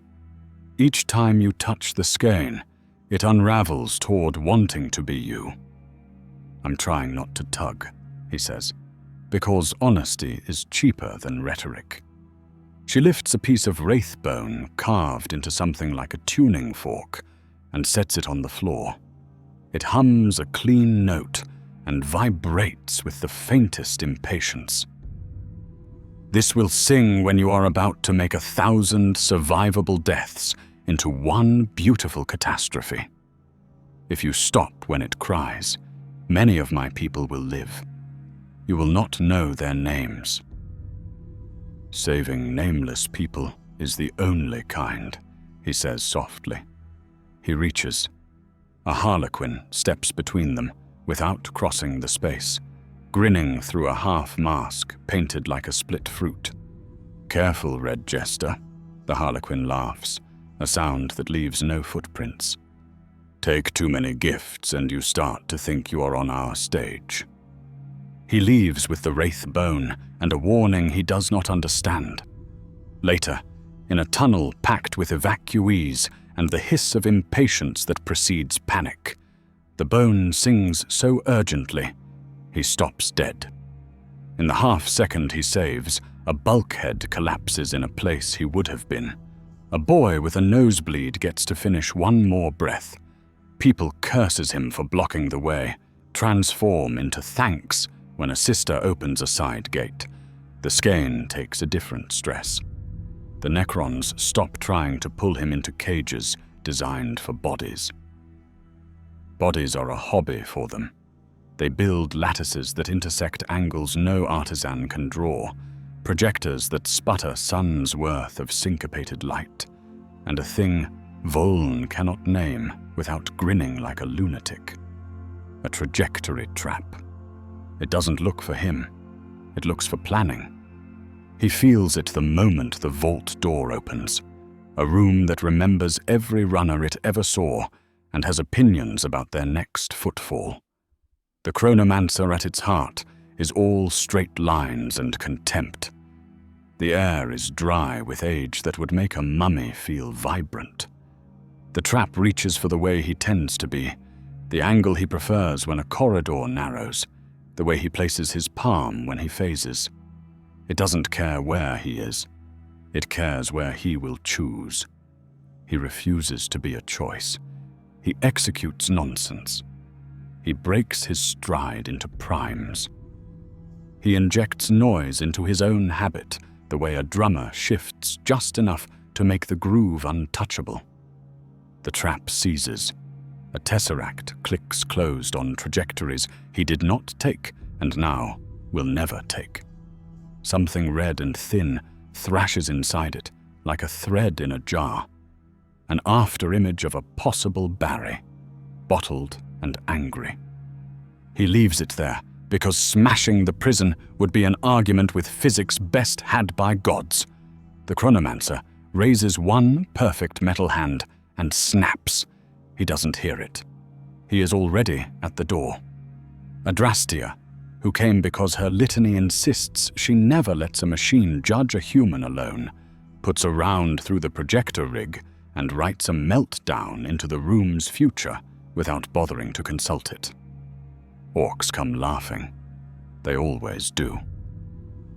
The first speed, wah, starts with a bad idea and red paint, and thunders into theology before anyone has time to complain. A war boss with a chin like armor plate slaps a hand on a war trike the size of a chapel and bellows, "If yous red, yous faster," until it is true. Fields crawled with scrapyard bikes and blood-slick wheels convulse into motion. They get faster with each brag, each skull tied to a fork. Their weird boy gags on green lightning and then burps out a bolt that buzzes like a fly at Barry's ear. He would win a race, which is the worst possible outcome. He never gives them a story that rhymes with the one they want. He stands in the middle of a boulevard as bikes whip around him in red weather. The war boss points, delighted, because a still target is an insult to speed. At the last instant, Barry moves in the kind of line that separates reality from art, flat as a rule. Half the mob hurtles past, momentum carrying them into a cathedral door that should not have been where it is.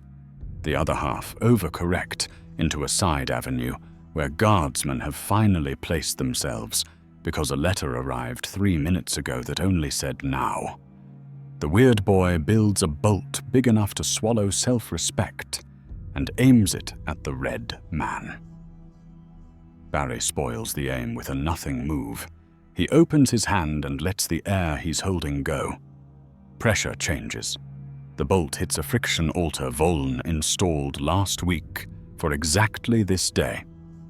The altar drinks it and rings like a temple bell 3 cities away. He finds the war boss later, stalled because some bright boy painted his engine casings blue for luck, and the paint clogged the intakes. "Lucky," Barry says, "because it's nice to be kind, even to people who tried to kill you." The war boss laughs so hard, he forgets to shoot. The hive mind is not impressed by jokes.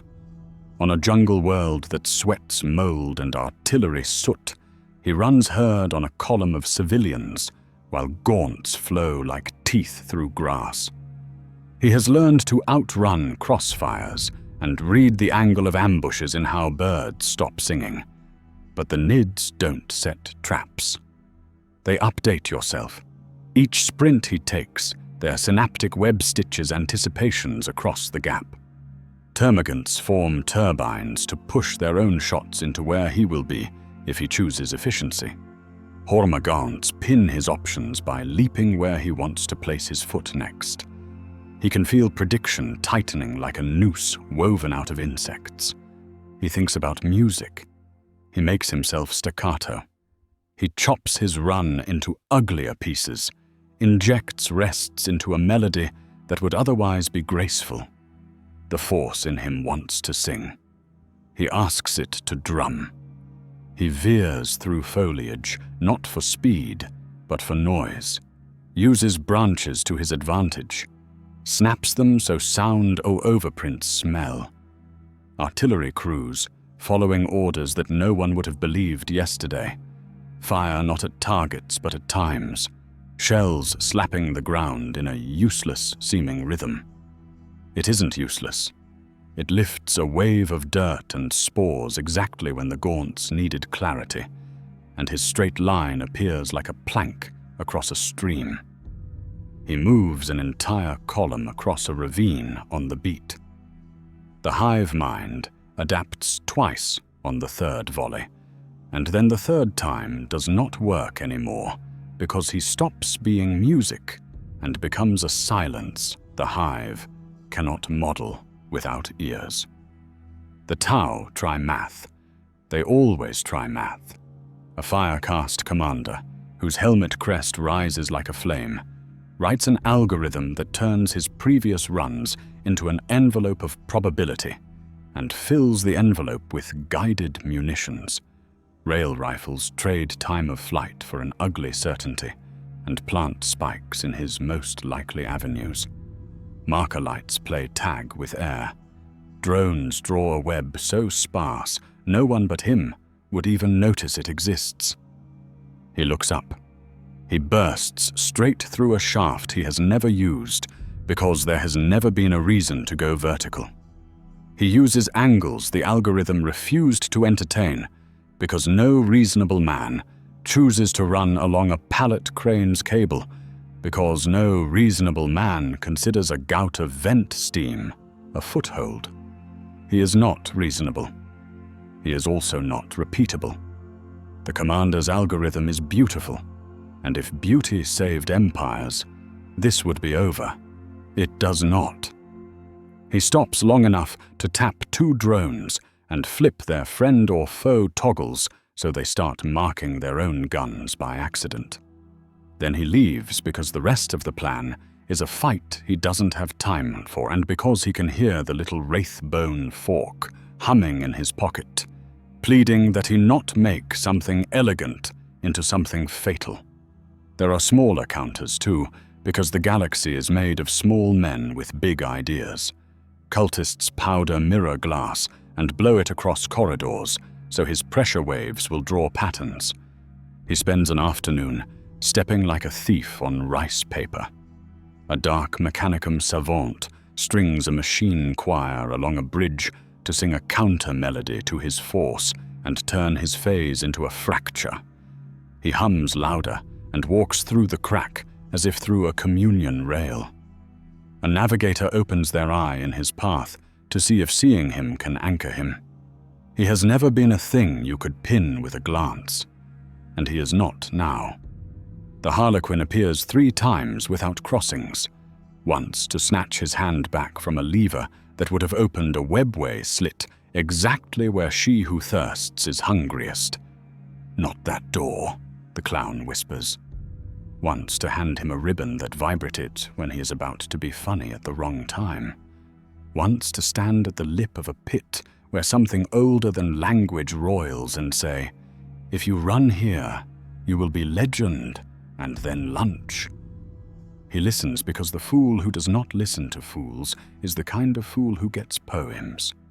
On a plain full of white structures that think too highly of themselves, a scion of the Inquisition from a branch that considers Maelia provincial deploys a freezing time projector to test it on him.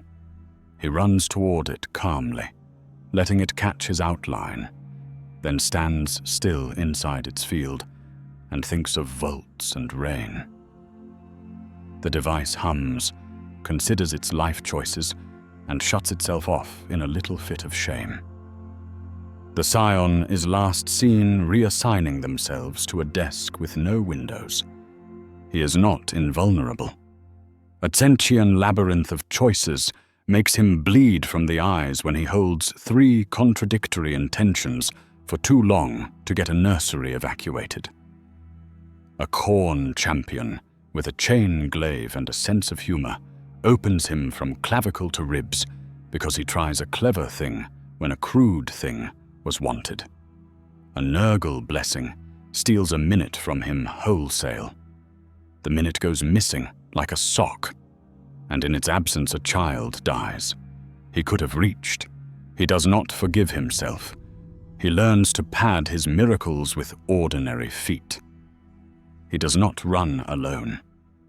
Adrastia prays in weird places because she has started to use the wraithbone fork too, lip pressing to teeth when it hums, and her own bones humming back. Voln writes equations that map his wake, and then burns them, because some maps should not exist. Maelia says the word once when he starts to step into a paradox that smells like roses, and feeling right, he stops, pivots, and the roses turn into smoke and disappointment without getting to bite. He resents her for a breath, and then is grateful for 2 days. The counter-moves balloon into doctrine on the enemy's side as fast as they did on his. Tsench cults leave mirrors at choke points and paint curves on floors to train the eye into wanting the wrong arc. Khorne champions practice the art of not wanting, becoming statues until he acts, so they have no commitment moment for him to game. Slaaneshi hosts build sanctuaries where the air itself rewards speed with ecstasy, so he learns to slow down on principle. Nurgle lays carpets of mildew that eat footsteps, and his altars glow dull blue until they crack from drinking too much sin. Necron dynasties with names older than grammar begin placing sleeping nets around pathways only he uses, waiting for the day habit betrays him. One day it does. He runs the old corridor because he thinks faster than he checks, and a tesseract snaps around him like a question asked too confidently. The world shrinks to a prison of right angles. He phases. The angles do not care. He vibrates into the space between spaces. The trap claims those too. He stands very still and accomplishes nothing for longer than he has ever allowed. And the Speed Force, which is terrible at nothing, discovers a new respect. Standing still is also a kind of velocity if you do it when everything wants you to move. The angles suh and lose interest. He walks out because he is a line no longer being drawn. When he gets back, Adrastia pretends she did not take a step toward the Vox to say the word a 3rd time. The speed wah reinvents itself with every story they tell about him. A knob paints lightning on his tires and swears the bikes now outrun thunder. Barry paints a friction altar red and moves it where they will hit it. The altar drinks the wah, as happy as a drain in a flood. The knob roars and tells everyone this is fun. He is not wrong. Fun is a kind of truth. Barry refuses to hate them for that, and hates himself a little for the refusal. The hive mind, not fun, cultivates lictors that smell future. They taste the chemical traces of where he will be by reading the way light warms spores as he passes a wall he hasn't met yet. He throws heat forward in bursts, false positives that sprout a carpet of ambushes in empty corridors. He feeds the predictions until they bloat and fall over. Someone later writes this up as doctrine and calls it baiting the mind. And Maelia crosses half the title out with a black strip because you should never assume intellect equals safety. The galaxy keeps inventing teeth. He keeps inventing gums. In a quiet moment under a dome patched with prayer flags, he watches a child climb a ladder again. The same girl, maybe, or just the world returning a face to him. He thinks about the Harlequin's ribbon, about the boy who got an extra breath, about the red thread in the Necron jar that twitches when he sleeps. He thinks about the word installed behind his heart. He tucks the ribbon into a seam in his glove where it will brush him when the force gets loud. A lord of change watches him from a balcony made of lies and rolls bone dice until they crack. The dice show a fox running in a river and becoming a boat. The Lord of Change laughs and then stops, offended, because it does not know boats. In the laugh, a feather falls and knows where it will land. On paper, he is still an asset. In pulpits, he is still a sin waiting to be categorized. In a Necron vault, a bottled possibility slams itself against crystal walls and gnashes glass teeth that don't exist until they do. In the mind of an orc who paints lightning on his face and calls it a plan, he is a rival waiting for a race he refuses to run. He keeps moving, straighter when faster would be pretty. He lets Maelia's word live where it can reach him. He counts the seconds he does not spend and admits that those seconds are the ones the galaxy wants to buy. The counters grow, and he meets them not by being more flash, but by being more human. Imperfect, choosing, stepping into the ugly rhythms that save lives and ruin stories. The first place it shows is in the cards. Not the pasteboard kind, shuffled by spire gamblers, but the sanctified deck whose art is knives for ideas. The Emperor's Tarot. In a chapter house where the walls have never tasted laughter, a confessor lays the spread for a general whose campaign map has too much red and not enough food. The cards come down with the gravity of faith, the throne upright, the tower inverted, the pilgrim reversed. He whispers a reading through cauterized lips, and the next card flips itself back and forth, undecided, like a bird at a window. The confessor feels his jaw unhinge on a yawn that isn't tiredness, but something in the world trying to stretch. He thinks of a red line that cut across last week's battle like a mark in a ledger, and for the first time says, "I don't know," as liturgy. After that, the tarot develops a stutter. Not wrong, not right, noisy. The Ministorum writes a memo that reads like a prayer and a threat, ordering readers to ignore velocity effects in their interpretations. The memo replicates across segmentum servers, jumps to slates, and still the cards yaw. It is not apostasy. It is erosion. Prophecy loses resolution. What was once a knife is now a spoon with serrations. Astropaths feel it as a click. In choir pits, minds that are wells into the sea of souls now hear a metronome under the hymn. One choir master, bold with fever, calls it the ticker. When Barry is within a certain radius, the ticker sharpens. Messages leave clean, cut through storms, and arrive with only the smallest bruise. When he's gone, the ticker persists like an earworm. Some choirs learn to count with it. Some refuse and bleed anyway from trying not to notice. Navigators, proud princes of the Third Eye, admit something unpleasant to themselves in the privacy of their hooded sancta. A line has appeared in their perception, not longer, not brighter, cleaner. It is not comfort. It is subtraction. The Geller field holds the teeth off. His interference removes their appetite. They hate that it feels like help.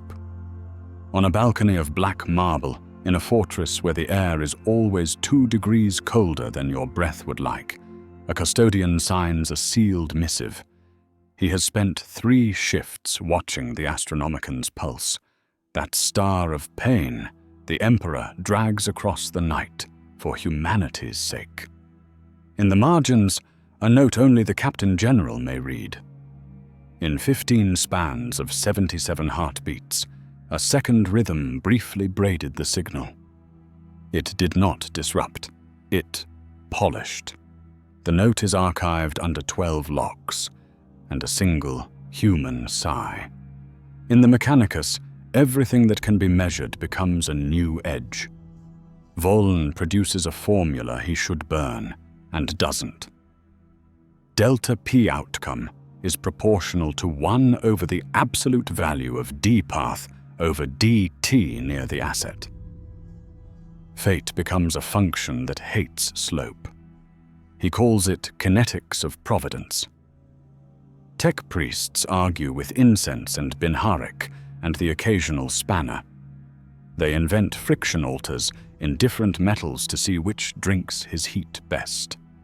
They forge metronome wards, plates inscribed with spiral litanies that keep the ticker from turning choir pits into drum lines. Some of the plates go warm when he passes. One splits with a sound like a hymn cracking. The Ordo Malleus convenes a chamber with more seals than doors. They listen to reports and draw circles on vellum. The lowest-ranked inquisitor at the table says, voice too even. If this speed force remains outside, he is a moving anathema vector. If it bleeds in, we are midwife to an aspect. No one answers. Everyone thinks about the way names become gods here if you feed them correctly. They think about how many 1,000 hab blocks have painted lightning as a prayer. A junior scribe throws up in a bucket and writes down the sound it made. Fast becomes a theology before it becomes a god. The ecclesiarchy fights it. Preachers thunder that haste is sin dressed up as vigor. Confessors add a new question to the booth. Did you reach for a miracle when a march would do? But the world loves stories with rhythm, and 1,000 low-hive canticles add a stanza about the red foot that made the plague come late and the bread arrive early.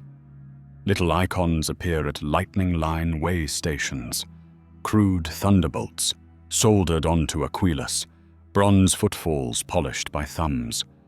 The Ministorum confiscates them and melts them down into chalices. The chalices make the wine taste like rain. The faithful call it a sign. The priests call it metallurgical contamination and put locks on the silver drawers. Melia reads reports until the words blur, then makes new rules with ink that's mostly her will. She forbids public veneration by name. She directs him to work at the edges of perception where possible, to save lives in ways that don't teach the galaxy the wrong lesson. She writes, "Don't let a myth form with a face," on the lid of a tin where she keeps ground recaf and the ribbon the Harlequin gave Barry when she realized he'd ignore a direct order but obey a favor. And still, in the warp, something notices the rhythm because the warp is noticing given skin. It doesn't happen as a birth. It happens as a tilt. A lord of change leans on its staff and watches an eddy form where a plane used to be. The eddy is redder than most thoughts and sharper. It tastes like answers moving, a flavor Tzeentch both loves and loathes, because questions are its marrow. The Lord of Change flicks dice carved from discarded possibilities and watches them roll in lines instead of tumbling. It croaks a laugh that breaks a vow someone else made, and names the eddy the Vector, because names are how you bind fevers. The eddy does not answer to the name. Not yet. Lesser demons adapt first because they must. They learn to avoid corridors he has run too much. They slip a fraction slower, as if their claws don't want the friction they will find there. A pack of screamers tries to buzz him in a shrine deck as he escorts a crate of psi dampers. They wobble when they hit his wake, their trajectories going ragged, their mouths uncoordinated. A herald makes a cage out of music and throws it across a manufactorum. The cage hits his straight line and warps into a harp missing strings.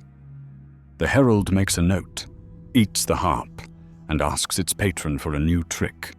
1,000 cults begin painting spirals on floors because spirals hate lines. On a plague world where the rain has volume and the flies carry prayers, a great unclean one feels his presence like a draft around a door that never opened before. It belches a giggle.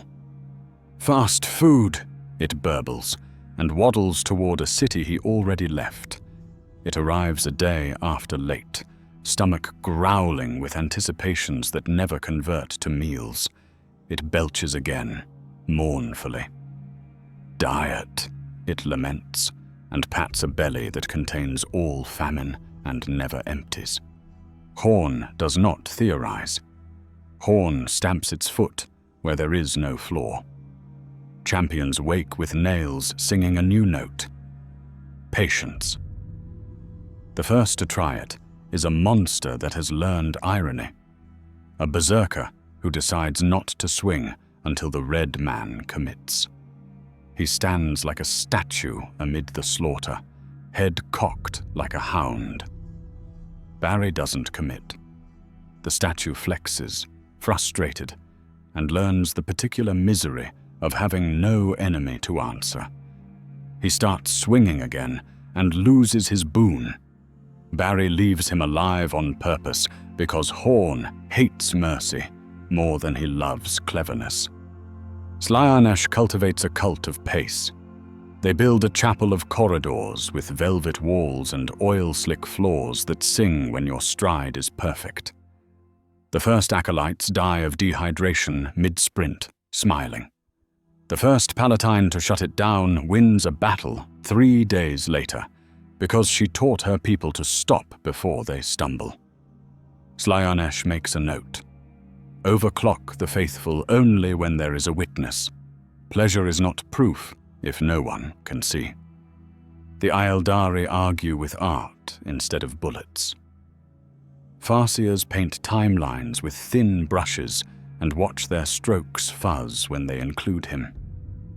A mask of harlequins stages a play called The Fox Who Ran Straighter Than the Maze. Halfway through, a mime actor holds a stillness so clean the audience forgets to breathe. This is what he does, the troop master tells a room of bones. He makes stopping a choice again. We should send him flowers or poison. I always mix those two up. Their gift is the wraithbone fork, and it becomes his conscience more than a tool. It hums not when danger is near, but when hubris is. Twice he stops because it sings, and twice the ship he's on does not become a story. He begins to love the ugly rhythm of ignoring the perfect line. Necron dynasties can't feel the warp, but they can feel trajectories. Their orrery spires start to wobble when he runs near them, tiny imperfections that would shame a lesser race. A chronomancer breaks 3 hands trying to build a machine that will bottle not him, but a habit, a drift toward straightness that the dynasty catalogues as anomaly V'. When the machine fails for the 11th time, It declares in pure machine cant, error, free will. The chronomancer strikes the rune with a blade made from yesterday. The rune keeps shining. Tyranids adapt in the way that makes mathematicians sleep badly. Their synapses start laying anticipation mesh across spaces his line could cross. He defeats it not by being fast, but by being wrong on purpose. He starts practicing wrong. He drills with Adrastia and Guardsman until he can choose the ugly step so often it becomes a second reflex.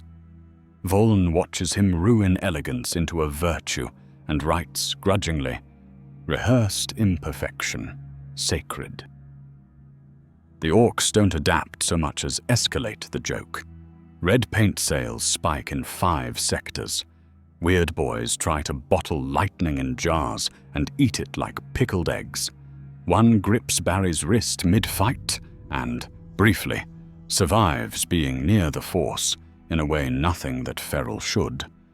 Because belief is a lever this universe respects. Barry gently unhooks the orc's fingers, pats the war boss on the pauldron with a blur of humor, and doesn't explain that he is not their competition, because explanation is how myths get new teeth. Inside the Imperium, doctrine has to grow bones. Logistics compress. Campaign calendars that used to breathe in decades now exhale in months. There is a cost. Astropathic networks hum with ticker noise. Some choirs learn to sing above it. Some never make that octave. The Emperor's Tarot drifts toward iconography with motion in it. Painters capture light like a streak more often. In Manufactura, workers time their presses to a rhythm they swear is in the walls now. It makes assembly safer. It also makes riots very sharp when they break. The Officio Malleus drafts the Anti-Newman Codex in a vault lit by true candles. It notes 3 class effects. 1. Anathema adjacent. Demon manifestations lose coherence when crossing his wake. 2. Prognostic noise. Higher variance in divination outputs. 3. Kinetic lure. The danger of speed fever in the faithful. Its final page bears a stamp that means, use at your peril. The low-ranking inquisitor who wrote the first good memo about this smiles like a wolf and goes to sleep for the first time in a week. Malia orders buffers. He never walks straight into choir lofts now. He loops once so their song doesn't inherit his pace. He doesn't run through shrines older than the city because old oaths can drink new rivers until they drown. He learns to take the longer, uglier route, and the Farseer's fork hums quieter when he does. They fight this as a team. Voln finds alloys whose friction alters drink without cracking. Adrastia chooses where he is allowed to be a miracle and where he must be a messenger. Malia spends her temper like coin on people who try to brand him with sanctity. A problem sprouts anyway. In 3 systems around a storm that has always worn Tzeentch's cologne, cults begin to paint a new symbol. A spiral with a line through it, a circle with a notch, a lightning bolt drawn in a way that implies a face if you squint. They whisper a name that isn't his, because the warp doesn't need consent to misname you. They call it the Velochiarch, the Quickening, the Red Vector. The name changes because names are opinions over there. The opinion is simple. There should be a god of momentum. It begins to collect echoes, not worship. Worship is crude. But habits. Every prayer said in a hurry. Every march broken into a run. Every candle blown out by someone who didn't wait. It agglutinates. It acquires a shape like a blade you trip on. Tzeentch breathes in to call it an aspect and breathe out, owning it. The breath catches, because the idea is not only change, it is decision. It is the line you draw when the maze wants you to turn. Tzeentch can only half smile. Half smiles are still smiles, and the bird eats what it can. Harlequins hear this tune and send quiet clowns to draw chalk circles in places no human will find, then write inside them, "Do not dance here." A farseer sends him a one-sentence note via a chain of couriers who died well. "If you meet your shadow in our sea, don't race it." He reads it twice and folds it into the pouch with the fork. On a ship that is too superstitious to ever die, the void sings with a solar storm. He is on the bridge because he was supposed to carry nothing today.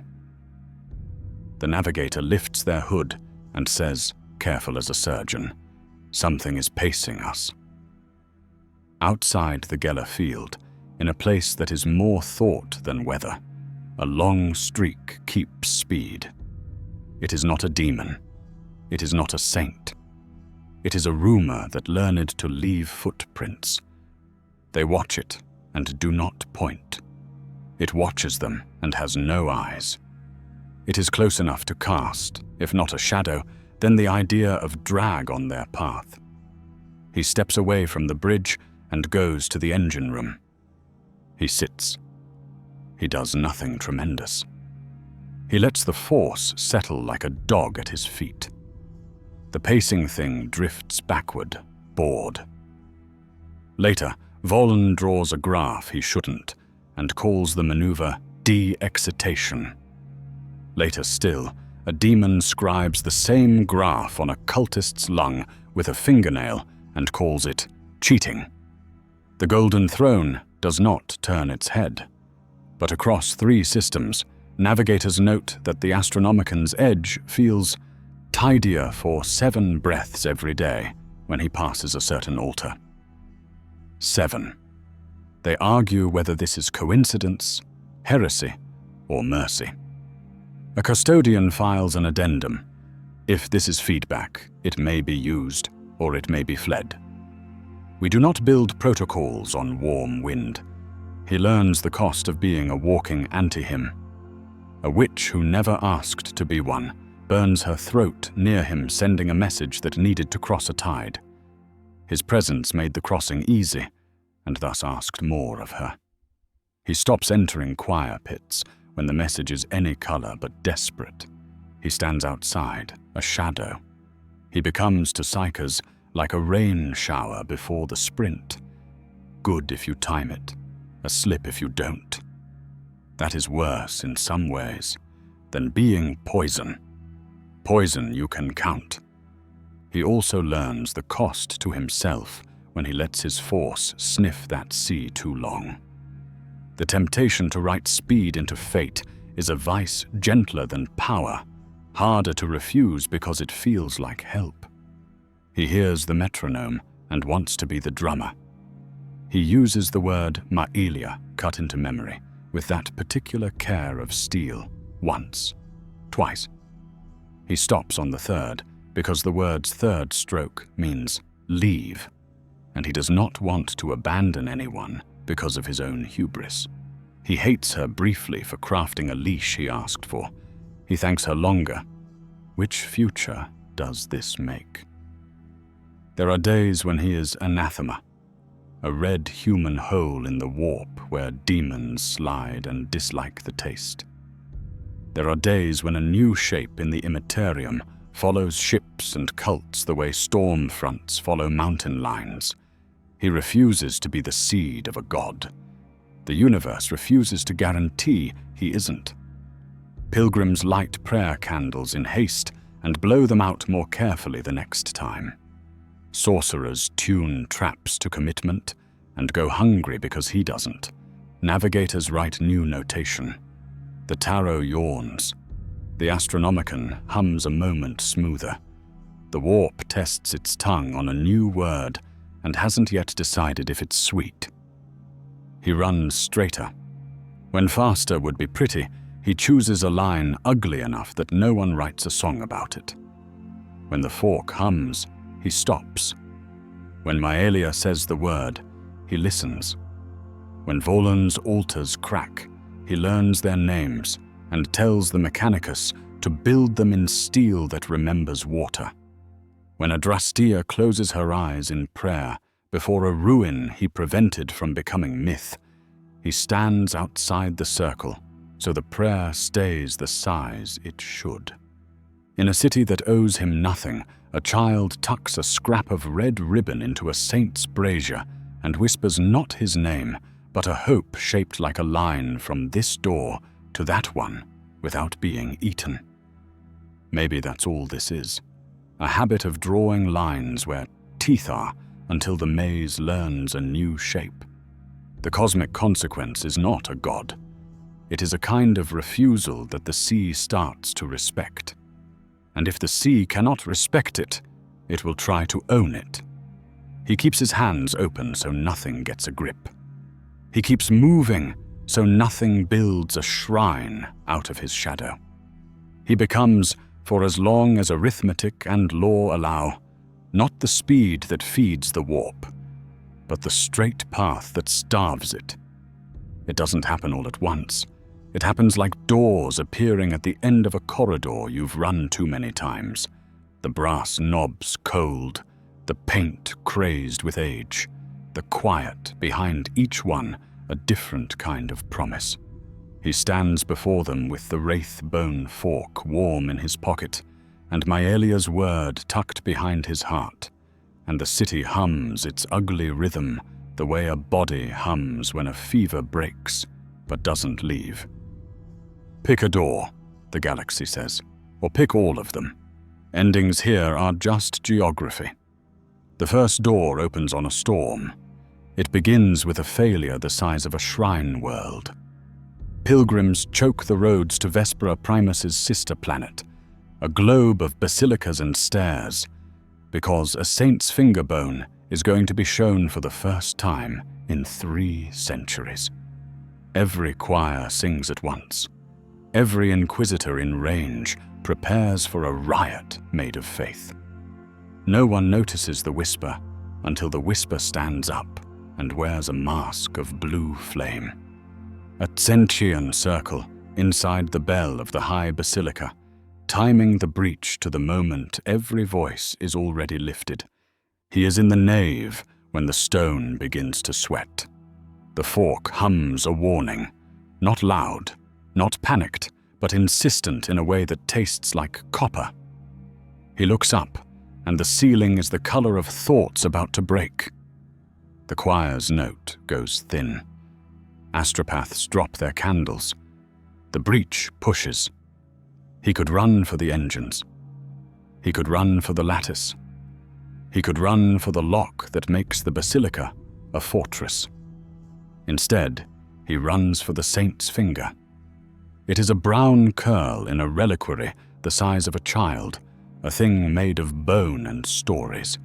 He puts his hand on the glass, and the speed force leans toward sacrilege because it recognizes a lever. He does not break the reliquary. He breaks the air around it and makes a line through the storm, straight, not fast, pinning the breach to a single, unlovely path. He turns everywhere into here. The breach snarls because here is hard to be. The demon that wanted to be a choir of knives becomes a single, stupid spear, and Sister Superior Adrastea can deal with spears, and Maelia's word isn't needed because he already chose ugly. Afterward, there is a vote he can't attend. The High Lords don't like that he exists. The High Lords like that the prayers of 1 billion didn't turn into mouth. They confer in rooms that pretend air doesn't carry sound and decide to call him nothing more than he already is, because naming here is adoption. The ecclesiarchy writes a bulletin that says, "No lightning icons inside the basilica precincts. No footstep altars within 3 doors of a reliquary. No hymns with his name. They send sisters to confiscate charms. They pour buckets of icons into melt furnaces. The furnaces ring like temple bells anyway. The ring spreads. In hive corridors, grunts tap their bolter stocks twice before breaching, because that is how you say straight for luck. In choir pits, choir masters add an off beat to keep their singers from sliding into his rhythm. A girl at a ladder in a city that has too many ladders ties a red thread around her wrist and knots it the way she saw Harlequin do once, because that's how you make a line you can hold. He doesn't visit saints. He visits supply lines. He refuses to be fed by prayers. He becomes the rumor that runs and leaves soup on a stove where it will matter. It's Maelia who says it, months later, sitting on a step with her coat unbuttoned because too many decisions make even inquisitors short of air. "They'll call you something," she says without looking at him. "They can't help it. Let it be a job, not a throne." He nods. The fork hums. Voln installs a friction altar at the end of the lightning line in the worst neighborhood in the best city he knows. He touches it when the run is done, and the heat goes somewhere. The warp can't collect it. They begin to say saint because the word tool is an insult in the wrong mouth, and he learns to let the title roll off without skinning him. The doctrine hardens. Speed is not proof. He lives long enough to see the first little bronze footstep set into a hab floor, worn smooth by boots, and the last thing he does that day is teach a boy how to step over it without putting his head up where a stray round might find it. Another door opens and the air is green. The Necron trap is elegant, which is worse than cruel. The chronomancer who designs it has studied him the way surgeons study skin. It is not a cage for bodies. It is a cage for intent.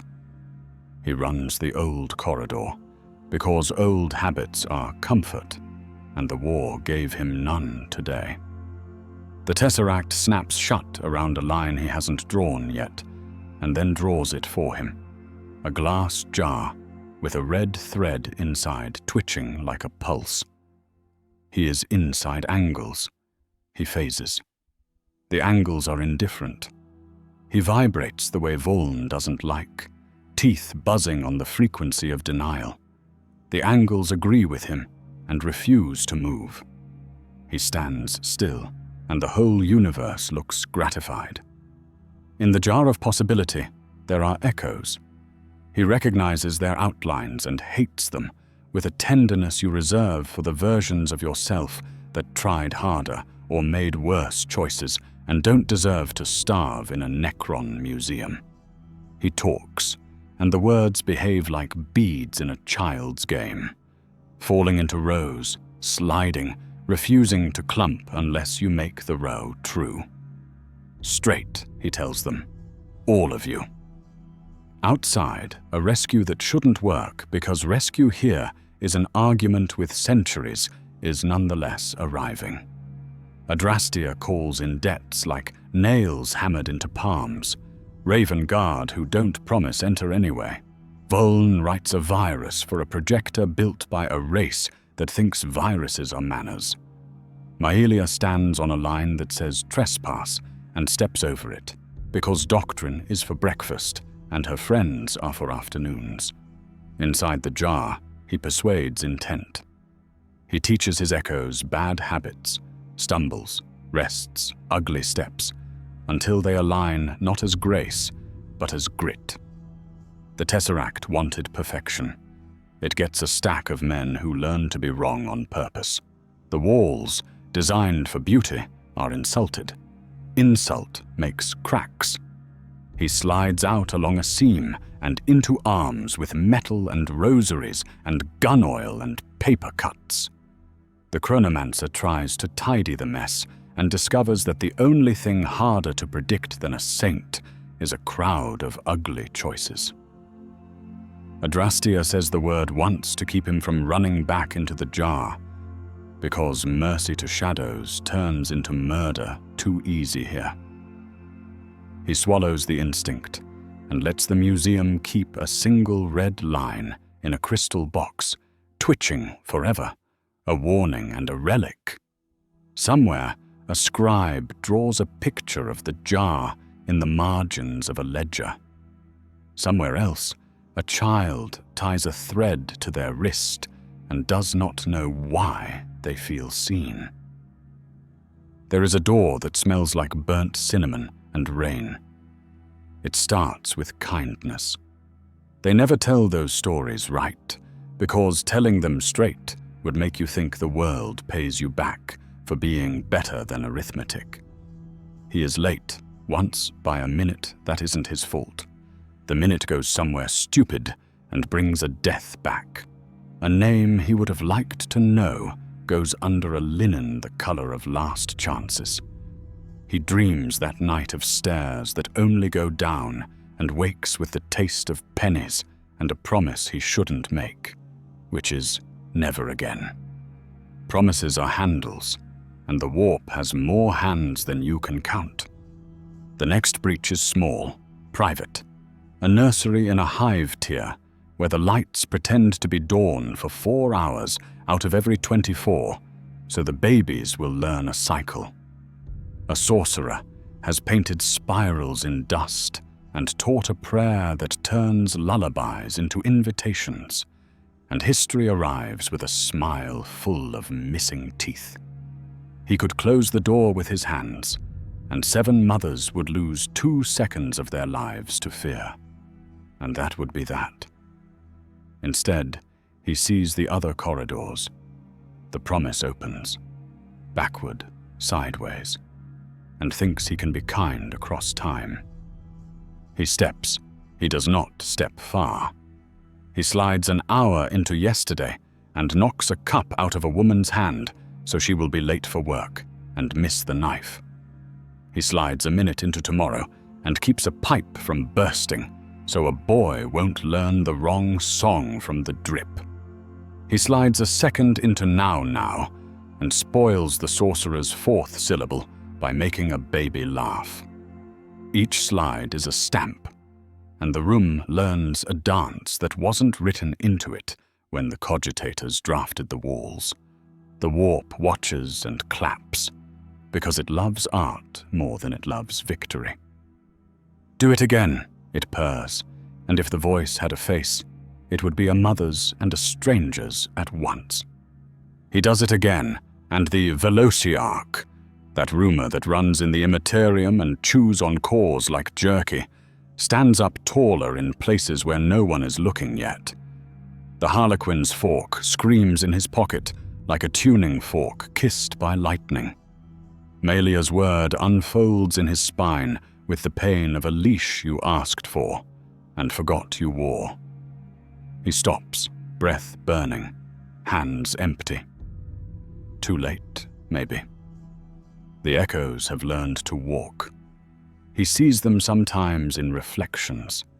The man who saved the thing he didn't save. The man who didn't, both grinning with teeth they didn't earn.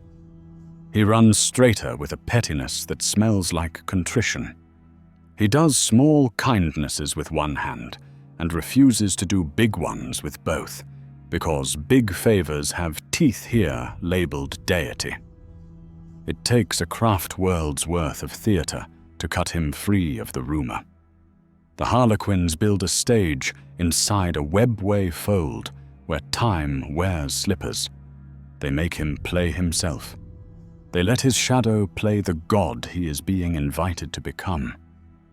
The play has a moment where the shadow begs the man to stop being man, and the man says no because the word Maelia taught him feels like bone. The Farseer cuts the ribbon under his heart that would have caught him if he had slipped, and he bleeds rain for a day and a night, and no one writes it into a prophecy because gratitude is vulgar in the wrong light. The last door is brass and bolted and ends in a chair. It is the only door he opens on purpose. The Astronomicon is a wound you can see from the next system over. The Emperor's will bleeds into night, a blade laid in the dark so ships don't forget how to come home. It is dimmer than it used to be. There are more storms. The choirs of terror are tired, the way iron is tired after 1,000 winters. In an annex most people will never learn existed. A machine smaller than the throne hums. A resonator, a metronome, a lattice you would call an organ if organs could hurt countries. The Mechanicus built it for a different war. It waits for a line. The custodians watching it are not poets, but they can hear a question. What if the heartbeat steadied?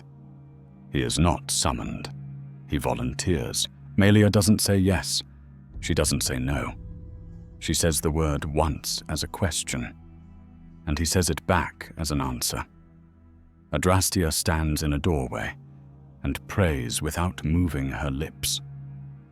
Voln blesses a bolt he will use to destroy the machine if it starts to eat the man. A Culexus sits in the corner and does nothing, which is for them a kind of benediction.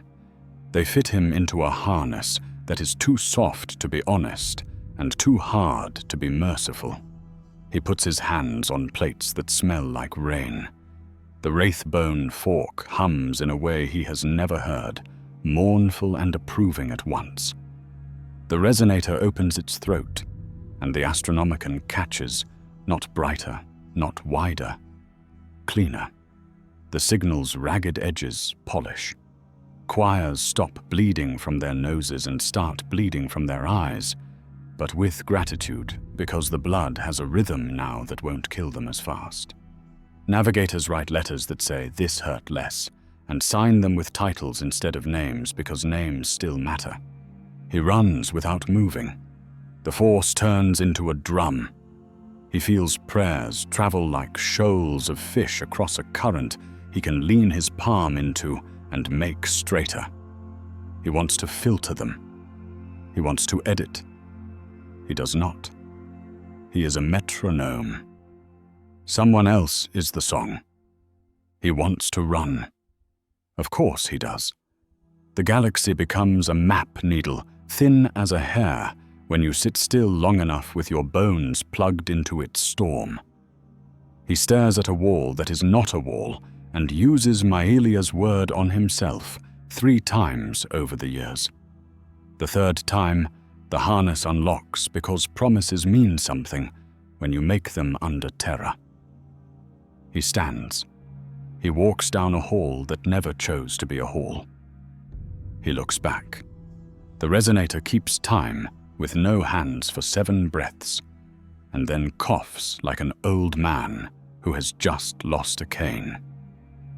He goes back, not because they asked, because he said he would. The word in his spine warms like a brand, and then cools when it knows he is not leaving. The custodian at the door salutes without moving his hand. Voln writes "Golden Circuit" on a slate and underlines it twice, and then erases the line because the word is ugly and true, and those are the only kinds he has time for. It is not a prison if your palm never lifts.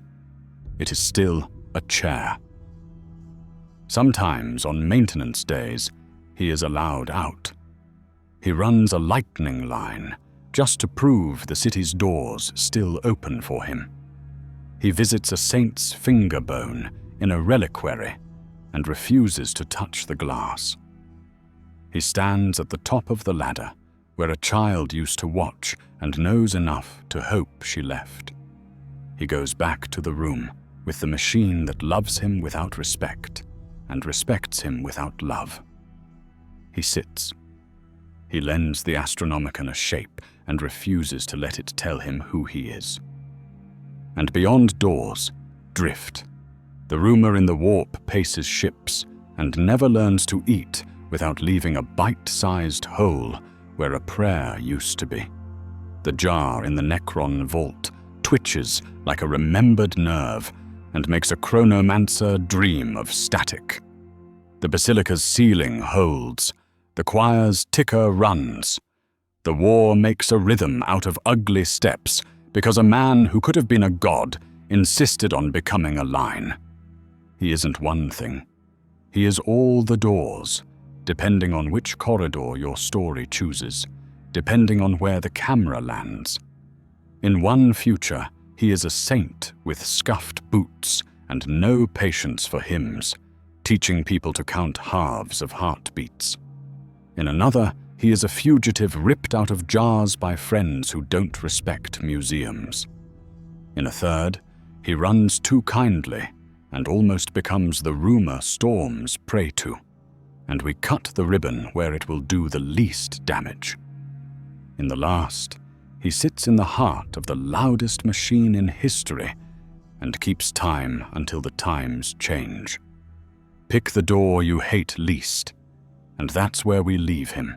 Knife edge between miracle and machinery, between a name carved in bronze and a straight line chalked in the dark. In the 41st millennium, endings are just the places you turn around to fight again.